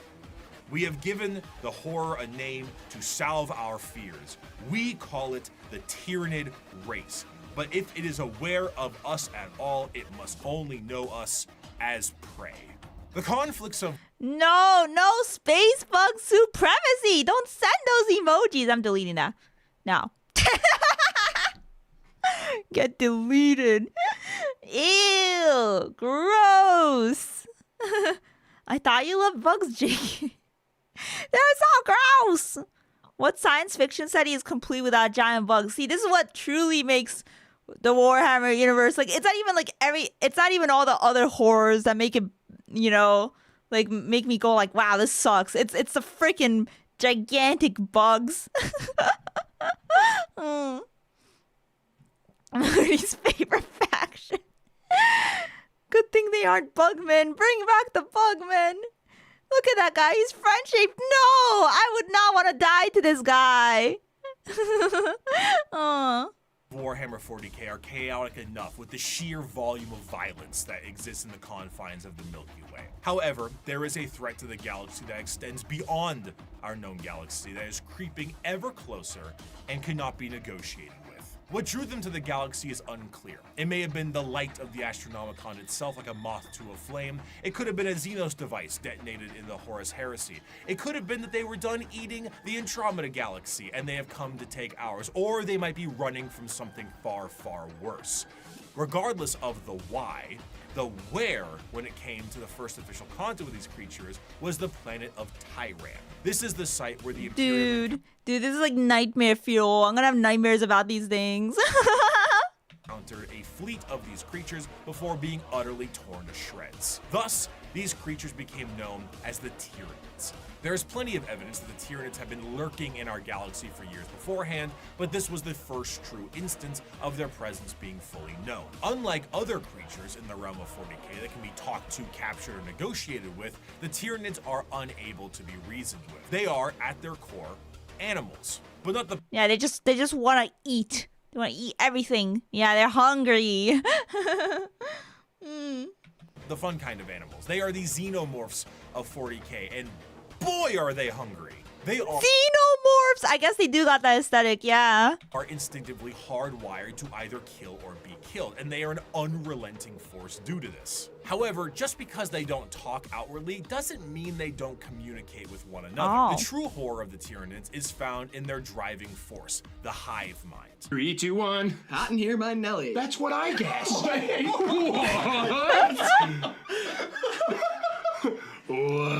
You see, the Tyranids are a collective consciousness that are all connected to a singular embodiment of psychic power that is utterly incomprehensible to the human mind. To keep this connection there, the Tyranids on the field of battle are followed around by synapse creatures, essentially serving as their Bluetooth connection to the greater hive mind.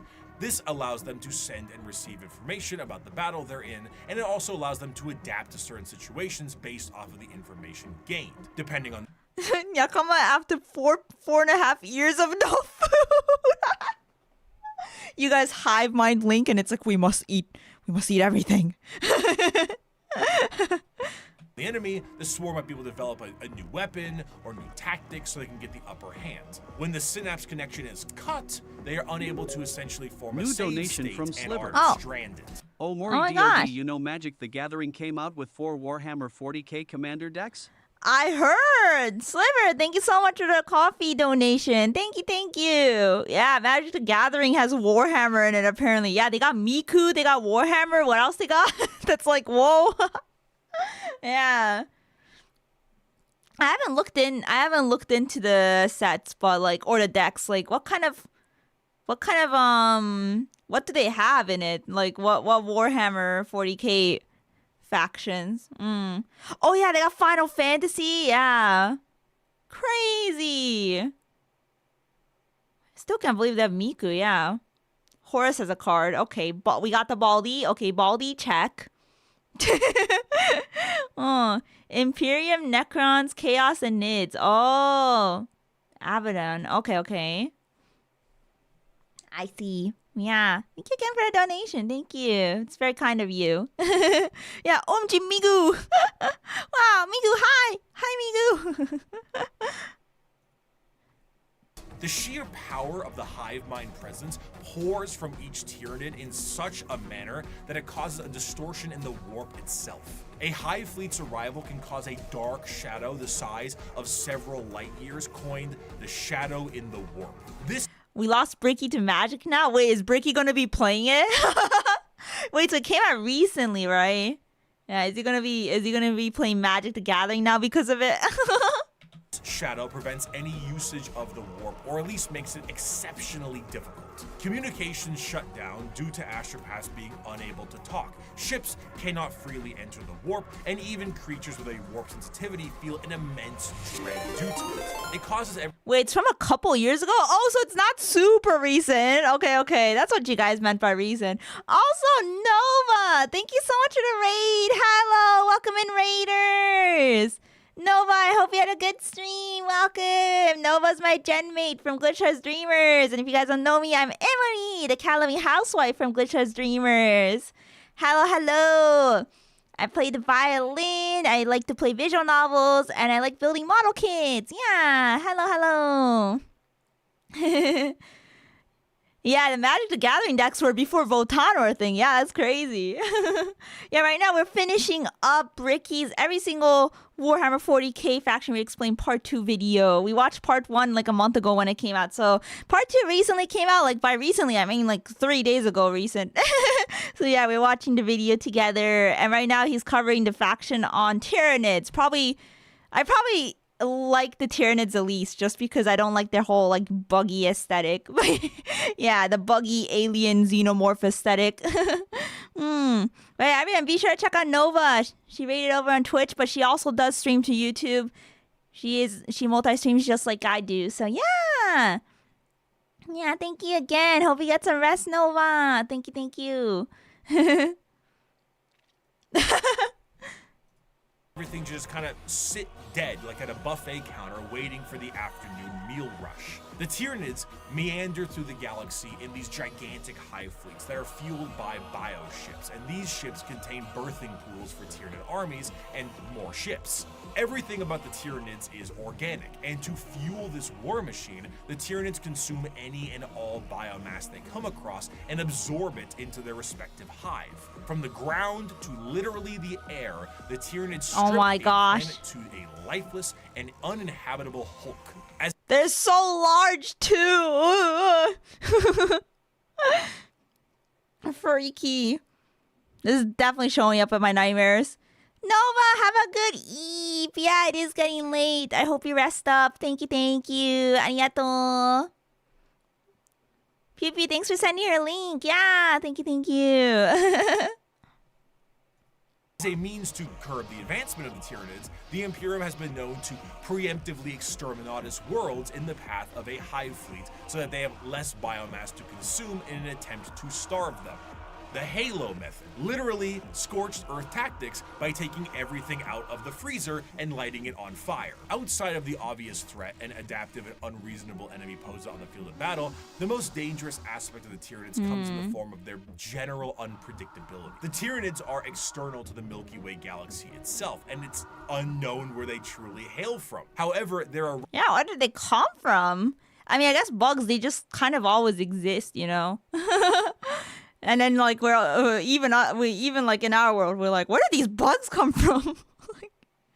they're just there.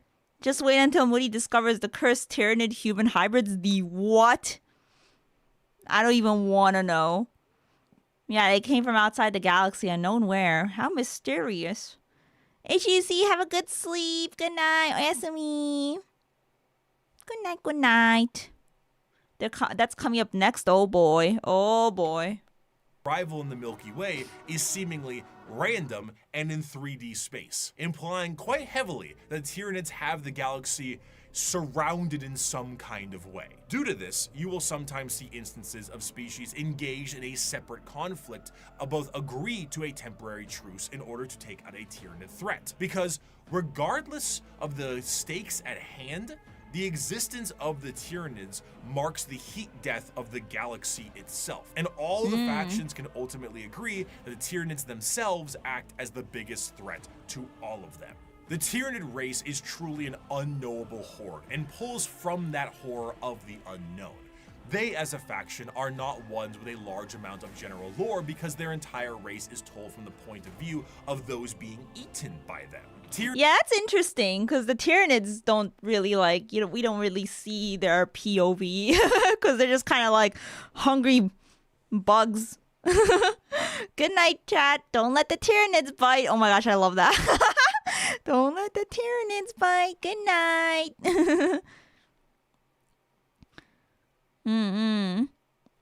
Every other faction hates the Nid. The Blood Angels and Necrons had a truce to fight the Nids. Yeah, they're just such a menace, you know? Elder and Space Marines have had a truce to fight them a few times. Oh, really? The Tyranids are considered an apocalypse-level threat. You could have humans, orcs, Elder, Chaos, Tau, and Necrons fighting on a planet. And if the Tyranids show up, everyone will stop fighting and fight the Nids. It's like, okay, guys, we gotta take care of these guys first. Yeah, we can't let them consume us. That's kind of funny though. The Tyranid. Ah, yes, the Tyranids. What makes all the factions temporarily reunite, you know?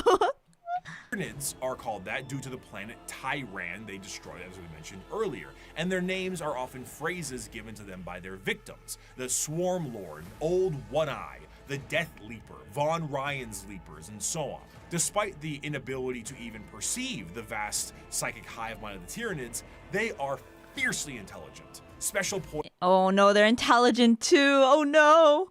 I brought like 300 Tyranid models to an apocalypse game before good times. You have like 300 Tyranid models? Oh my god.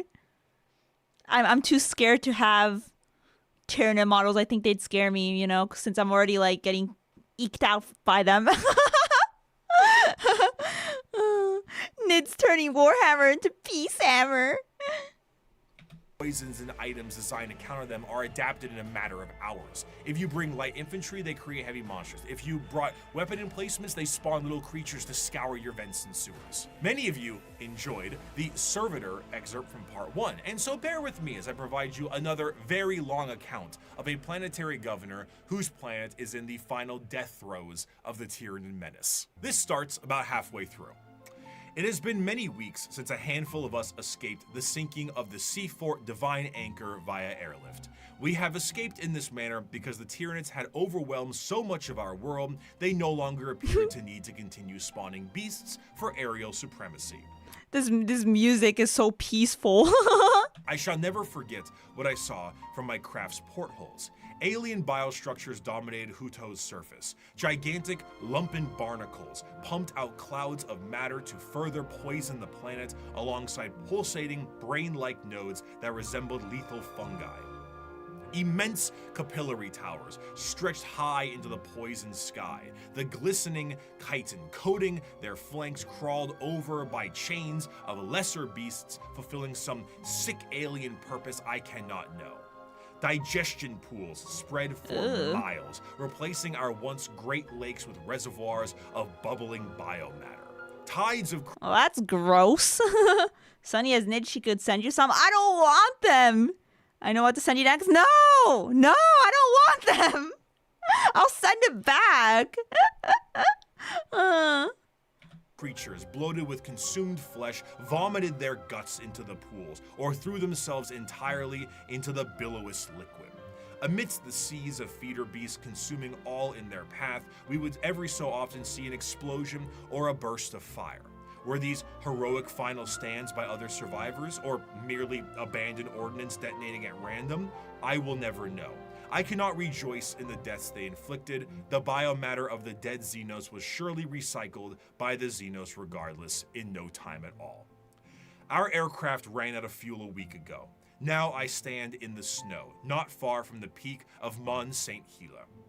I am the only one left that I know. One by one, those with me perished. The slightest cut on a mountain rock resulted in an immediate infection that left the pilot screaming in agony. This I don't know about you guys, but this doesn't sound very good. Her co-pilot fired the shot that ended her torture, and my senior aide threw himself from a ledge. The reality that there was no escape hitting him. I have no idea what happened to my chief medicae. Others were slain by lone beasts. The rest. Oh boy. Oh my gosh, S1, thank you for the 20 gift memberships. Thank you. Thank you so much. What the heck? Whoa. Whoa. Thank you. Thank you for the 20 gifted on YouTube. Thanks for the support. Yay. Let's go. That's a lot. Oh my gosh. Thank you, thank you, thank you. Oh my gosh, now we have Violent Forever. Extra music. I will mute it though, just so I could keep watching the video. But I'll keep the alerts on the screen. Yeah, thank you so much. Thank you. Yeah, Violent Break. Do I have to yap now again? I have to yap until we're done. Yap. Thank you for the gifted membership. Oh, congrats on getting gifted. Yeah, thank you, S1. I hope you're doing well today. Yeah. Arigato. Sorry, no takebacks? Okay, fine. I'll give it away to the Nyakama then. I'll give it away to a Tyranid lover. What about Nid plushie? No. I don't like the bugs. I think the only exception I'll make for bugs is like, okay, there's a few exceptions. I like Kamen Rider, you know? I like Kamen Rider. Not all the Kamen Riders are bug guys, but the ones that are, you know, it's not bad. What else? There might be some other exceptions. Can't remember though.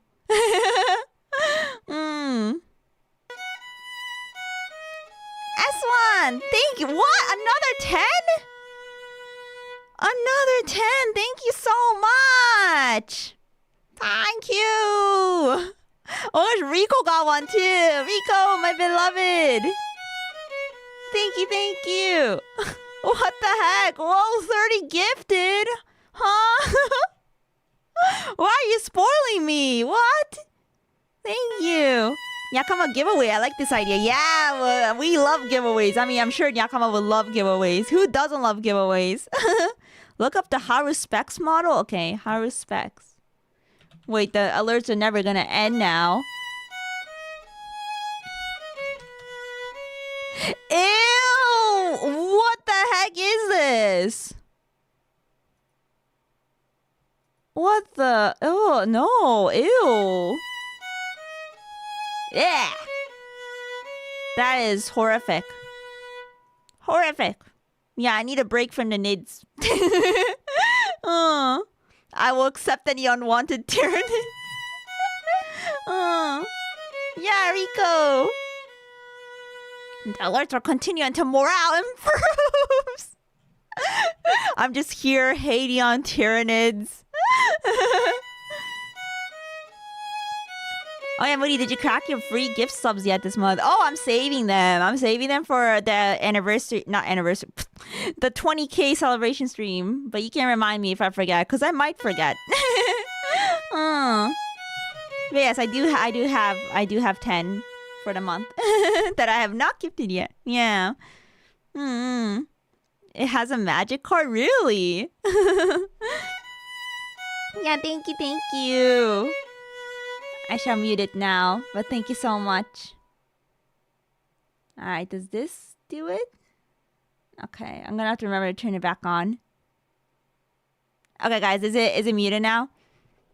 Just checking. Thank you, S1! I hope you have a wonderful day! Thank you for dropping by. Thank you for spoiling me and my community with memberships. Thank you.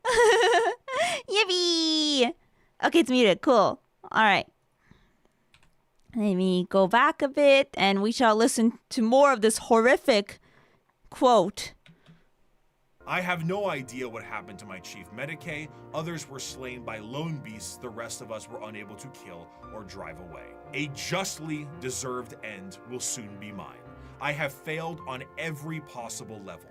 We were not even able to send word. An alien disease has me within its grasp. My limbs are numb. My tongue is dry as sand. Gosh. My head throbs. Even at these chilled heights, I sweat profusely. From here where I sit, I can see the final death unfold on the planet entrusted to me. Before me is the Radarin Ocean. The water level is visibly dropping, hour by hour. They are even taking our seas. They're taking their seas. How? Like, wait, how does that even happen? Or how do they drain the seas?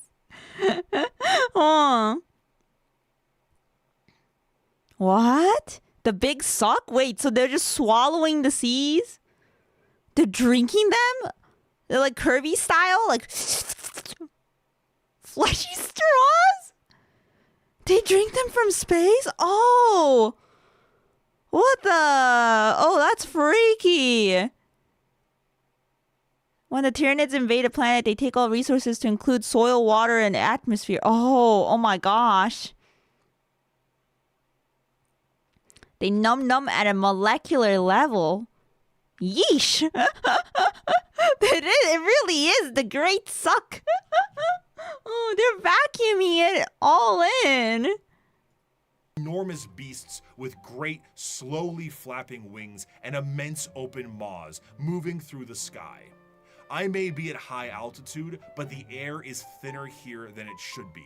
I know enough of mountaineering to know that. They will not even leave our air. There is an isthmus I can see, upon which is sat one of the Xenos capillary towers. Now I believe I can tell what they are truly for. High up, foul Xenos bioships cling to their flanks like twisted calves at their mother's udders. They are feasting, I am sure, hungrily filling themselves to burst on the hideous gruels that are what remains of my people. Yikes. Yeah, the galaxy is one giant mukbang for Tyranids. Well said. I have witnessed the planet's death from sinister start to hideous conclusion. I see the power of our foe, and though I have shown boundless weakness these past months, I do not see how we could ever have won. If this is any sort of good news, it seems that one thing that might be an inadvertent repellent effect on the Tyranids is chaos. Chaos and chaotic energies offer no nourishment to the Tyranids. They cannot eat that. And the presence of rifts and warp storms work as a means to starve out the Tyranid fleet. The Tyranids, of course, are attempting to adapt to this, but it seems that even at the most primal core of the galaxy itself, Chaos agrees that these dinner guests are not welcome in any way, shape, or bioform. In the end, though, the Tyranids represent the final fears of the galaxy itself. Despite the goals to conquer the galaxy as a whole, the remainder of the universe may very well be dead and derelict space. Instead of Oh, they can't eat Necrons though? Okay, I think that kind of makes sense, yeah. Endless worlds and solar systems, it may just be bones and ash. The tendrils of the hive mind have wrapped themselves around the galaxy, and the only thing that's guaranteed Wait, is that where is he dinner going with this? served. However, the Tyranids are not simply the unending hordes of bugs. No more bugs, no more bugs, no! Beyond the more general buffet tactics of the force of the Tyranids, No. the hive mind has a more secretive and dangerous means of planetary conquest in the form of something a bit more terrestrial.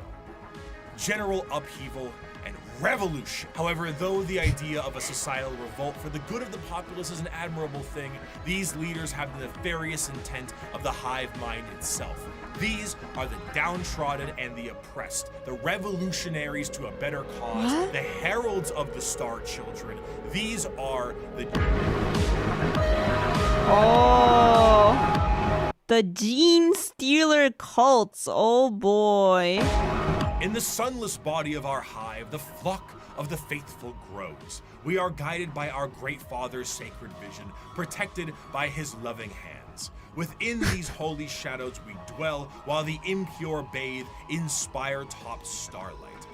You know, it's a good thing I don't like jeans, no. I have no jeans for them to steal. I don't wear jeans. Yeah. Yeah, so am I safe? Am I safe? And what lies between those stars? What sails beyond those distant suns? Shrouded in night, born within that eternal black, our redeemers, our gods, truer than the silent, long-dead emperor, the children of the void. We hear them in our dreams, we feel them in our blood. They call and we will answer. We will rise and claim the engines of labor that have bound us in servitude. This world will burn. It will be cleansed, purified, made ready, and the heavens will deliver our reward. The ground... Oh my god. That guy looks really freaky.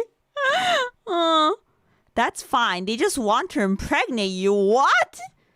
Oh my god, they really are like all my worst feels, my worst fears encompassed into one being. Oh my god, no!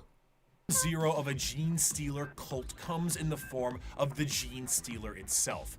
Deep in the depths of a planet, a Gene Stealer acts as almost an advanced recon unit for the Tyranids, and were the first Tyranid units encountered by the Imperium itself. Where's the human in this design? Is it the hands? Yeah, maybe it's the hands. Maybe sort of the forehead as well. He's got a 5 head, you know? Long before the first Hive fleet made its presence known. Unlike the Tyranids that can only reproduce through the birthing pools in the fleet, a Gene Stealer reproduces via the Big Smooch. The Gene Stealer kiss is essentially what the face hugger in Alien does. It attaches to a victim and releases an embryo. However, What the fuck is that? Dude. Just tonguing his belly button. Ew. Nah. However, instead of a chest burster, the embryo alters the genetic makeup of the host itself, turning it into the primary conductor of a localized version of a hive mind known as the brood mind. Any offspring that this host produces is known as a Gene Stealer hybrid, and the host assures their survival to continue to reproduce. The first few generations of a Gene Stealer hybrid look more like the Gene Stealer itself, which in our current reality would be terrifying. But considering how the vast majority of humanity is a little mutated in 40K, it doesn't stand out as much as it should. As the generations continue, the mutations and the general alien look is... Yeah, no, they look so freaky. I don't want the Tyranid Spider-Man kiss. Maybe there's some people that are into that. I'm not into that. It's so cursed, yeah. almost entirely phased out, and the resulting hybrids look almost identical to the species that they once were. Due to the size of most worlds, the makings of a gene stealer cult can exist almost entirely in secret, generation after generation. After a certain period of time, those hybrids will make their way into generalized society. Still connected to the mind of the gene stealer itself, the hybrids operate with the express goal of gaining power within society itself in a political and religious sense. Most of the time, they will present themselves as revolutionaries, looking for the betterment of the population. And Here's the whole bald is evil thing again. They're also bald. honestly, it sounds great for a lot of the folks on the planet. By the people, for the people. As they expand more openly, the crossbreeding continues until all aspects of the planet's society is infiltrated. However, all bets are off when a hive fleet comes close enough. When a Tyranid hive fleet gets close enough to a planet, the broodmine activates essentially an endgame scenario. The once political and religious leaders become bloodthirsty fanatics that work to finalize the collapse of society and the death of those who oppose them. But to those in the broodmine, the god they believe in is coming, and this is holy justice and vindication for their religious and political beliefs. As the hive arrives, the planet is essentially ripe for the taking. The original gene stealer pieces out to the next world or is reabsorbed for deployment elsewhere, and the Tyranids begin to take the planet for themselves. The cultists sing praises and holy songs as the Tyranids begin to eat everything up in kind of a meet the pyro sense of religious delusion. But as they are harvested, some of them are snapped back to reality, oops, there goes gravity, before they are thrown into the biomass soup.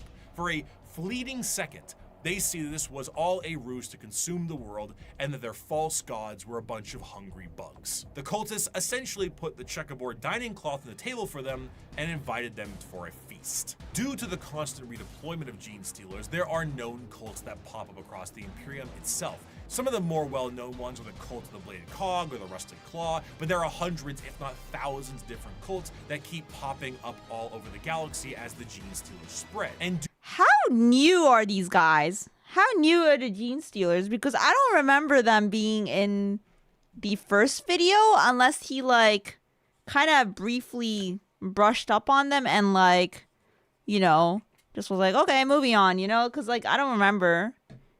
They've been around for a long time. Oh, they were only mentioned in passing. Okay, that's probably why I don't remember them. I'm like, who are these guys? Yeah, I only remember Tyranids. Oh. Yeah, the lore is dark. Okay. They aren't that new. They were mentioned briefly. He didn't want to get age restricted. Oh, okay, okay. I see. They've been around in the lore but got models relatively recently. Who's into these guys? They're freaky.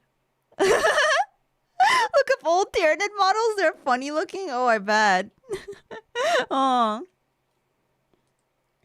They have first appeared about 300 years in the lore. Oh. They are broken on tabletop? Oh, that's why people want to play them. They're OP. I see. People who like playing with 150 plus models. Apocalypse. What that tongue do? Do you want to find out what that tongue do? I don't. due to their covert means taking over the planet, they are not generally viewed to be a threat until it is far too late. And due to the know-how of gene stealers, they tend to be predatory to those in the lower classes of a given planet. The gene stealer cults overall have really come into their own, commercially and artistically. They have very much embraced the revolutionaries aesthetic and crafted a fascinating method in doing so. It's this great combination of this pseudo-Marxist Bolshevik uprising mixed with the hills have eyes in the populace. What's particularly enjoyable about their uprising is that often from their point of view, the reasons they have are extremely justified. Most of the members of the GSC are the extremely impoverished and menial laborers of the Imperium, who honestly wouldn't need an alien presence to provide a manifesto on reasons to revolt. Wait, I thought that was my computer for a second, and I was like, huh? The bugs keep telling me to short the Bible, but I don't freaking know what either of those things mean. This one wasn't a Discord notification. Nice job, editor. Nice job. Honestly wouldn't need an alien presence to provide a manifesto on reasons to revolt. Their weapons are all makeshift and often involve things like mining lasers, drilling saws, demolition charges, giant stop signs. Their political machinations work quite well, as the cult ends up being really good at assassination, especially when you have a third arm holding a pistol beneath all those robes. Yeah, that's broken. He gets to hold everything. What those hands doing? Never has to see a GSC player browser history. They're a faction rife with fascination and culture, and their plans are generations in the making, to the end goal of being thrown right back into the soup by the star children they prepared the world for. And those are the threats to the galaxy now. The degradation of almost every species is now behest by the Tyranid menace, and all of the fighting between each and every single one of them will be their undoing. The world of Warhammer is a bleak and horrendous one, and that is in its own right the charm. It is so large, so vast, so absolutely horrendous and insane, and yet is treated with 100% severity and seriousness. In the beginning of part 1, I gave you an abridged and different opening to the Warhammer world, the grim darkness of the far future, and I leave you with this part 2 with the full quote itself. It is the 41st millennia. Wait, hang on. Before we start the quote. Yeah, wow. We pretty much made it to the end. That's all of it so far? Almost everything. He skipped Grey Knights. Oh, wait, who are the Grey Knights again? Look it up. Grey Knights. More. Oh, they're like part of the Space Marines, right? So maybe he like talked about them in a Space Marines video. Yeah. Yeah, they're just a faction of the Marines who he covered. I see. Okay. Yeah, wow. I'm impressed he was able to fit everything into 2 parts. For some reason, I thought it was going to be longer just because, like, I don't know, I was like, with all the new content, you know? But he still managed to do 2 parts. Yeah, cool. Grey Knights are just cooler Space Marines? Wait, I don't think I checked what they look like. Grey Knights 40k. I forgot to check what they look like. Oh yeah, they got that like silver color scheme. They've got some stuff attached to them, like accessories. They look kind of like if Sisters of Battle were Space Marines. I don't know. Like, sort of. Yeah. Maybe. That's what I'm seeing. That's what I'm getting. Yeah. Models are very dated. I see. They fight demons and work with the Inquisition. Oh. Emuri has Bondo romantically slaughtering heretics and alien scum. What? Wait, who does the Votan fight again? I don't remember. Who did the Votan fight? Yeah. I already forgot the lore. After listening to so much lore. Like, what was it again? Yeah. Okay, wait, let's finish up with this quote. They're fighting the Tau? Oh, well, the Tau get beaten up by everyone, I guess, so. Votan fight rocks, of course. They gotta go mining. Okay, yeah. They fight the rocks, yeah, rock and stone. Yeah. Rock and stone, baby. Part 2 with the full quote itself. It is the 41st Here we go. millennia. For more than 100 centuries, the Emperor has sat immobile on the golden throne of Earth. He is the master of mankind by the will of the gods, and master of 1,000,000 worlds by the might of his inexhaustible armies. He is a rotting carcass writhing invisibly with power from the dark age of technology. He is the carrion lord of the Imperium, for whom 1,000 souls are sacrificed every day so that he may never truly die. Yet even in his deathless state, the Emperor continues his eternal vigilance. Mighty battle fleets across the demon-infested miasma of the warp, the only route between distant stars, their way lit by the Astronomicon, the psychic manifestation of the Emperor's will. Vast armies give battle in his name on uncounted worlds. Greatest amongst his soldiers are the Adeptus Astartes, the Space Marines, bioengineered super warriors. Their comrades in arms are Legion, the Imperial Guard, and countless planetary defense forces, the ever-vigilant Inquisition, and the tech priests of the Adeptus Mechanicus, to name only a few. But for all their multitudes, they are barely enough to hold off the ever-present threat from aliens, heretics, mutants, and worse. Ah, yes, mucho texto. Yeah, quintessential intro code for Warhammer. He's saying the thing, guys. He's saying the thing. To be a man in such times is to be one amongst untold billions. It is to live in the cruelest and most bloody regime imaginable. These are the tales of those times. Forget the power of technology and science, for so much has been forgotten, never to be relearned. Forget the promise of progress and understanding, for in the grim darkness of the far future, there is only war. There is no peace amongst the stars, only an eternity of carnage and slaughter and the laughter of thirsting gods. Thank you so much for watching. I hope you have a wonderful rest of your day. Nice. Yeah, the quote that stands out. I mean, he always says this, but you know, in the grim darkness of the far future, there is only, you know, insert thing here. There is only war. So that's the one I remember. The rest I'm like, oh yeah, that sounds familiar. I hope you have a wonderful rest of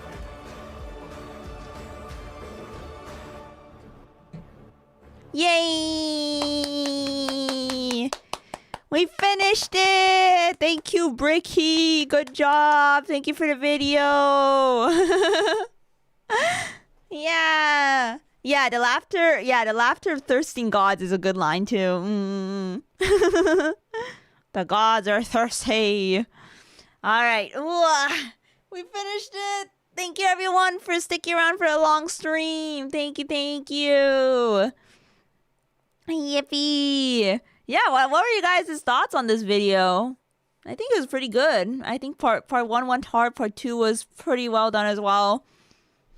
I mean, I'm not like, you know, I'm still like a newbie, so I wouldn't like know, but I think he did a really good job explaining, and he went into depth about a lot of things that weren't as in depth in the original, so yeah. Yeah, a lot of time given to explaining, you know, these like creepy, horrendous bugs, but you know, I'll let it slide. They're important too. Oh. Yeah. It's a pretty good overview. Yeah. What a nice Warhammer lore movie. Yeah. It was good. Yeah, bugs. Yeah, all I remember, bugs. Yeah, what was my favorite section he did? I liked the orcs. I liked the section on the Adeptus Sororitas. Yeah. It was interesting learning about the Dark Mechanicum too. Yeah. It's really interesting. Yeah. It was good. Yeah, thank you for watching. Did you say laughter of the gods? I thought you said slaughter. I thought I said laughter. Are we slaughtering gods now? I don't know if we can slaughter gods. Now we stream the reading of all 82 books. Oh my god.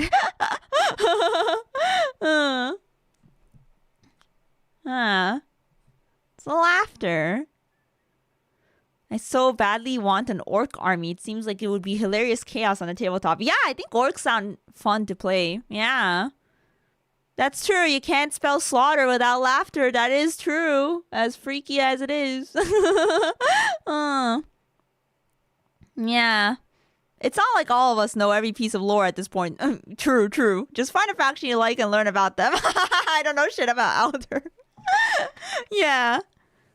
Yeah, orcs are unga bunga. Yeah, RNG. If you want to play with RNG, yeah, good. Thank you for streaming. Yeah, thank you for watching, Sliver. Thank you, everyone. Thank you. Let's find someone to raid. Ooh, I gotta go rest. This was a long video, and I forget how long I take with watching long videos. Double the time or something.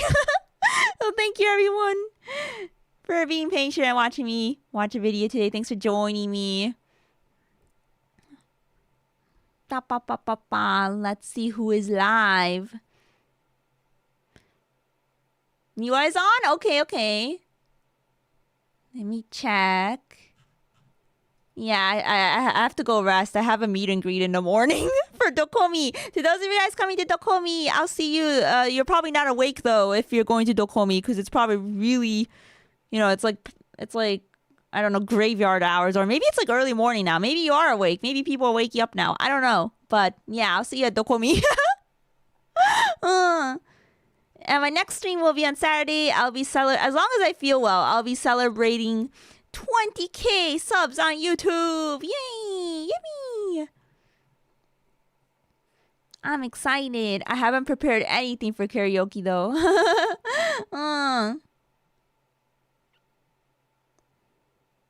Oh yeah, there's a couple glitch stars live right now. We got Mochi. We got 2B glitch stars who's live. Not glitch stars yet. Limina is live with. Actually, no. I'm gonna rate Limina. I don't think I rated her before. Yeah, Limina is playing Super Robot Wars 30, which I'm interested in the upcoming Super Robot Wars. I haven't played any Super Robot Wars before, but it's like a Gundam game. Yeah, Gundam mech game. I like how the title says it's a good day to be mech sexual.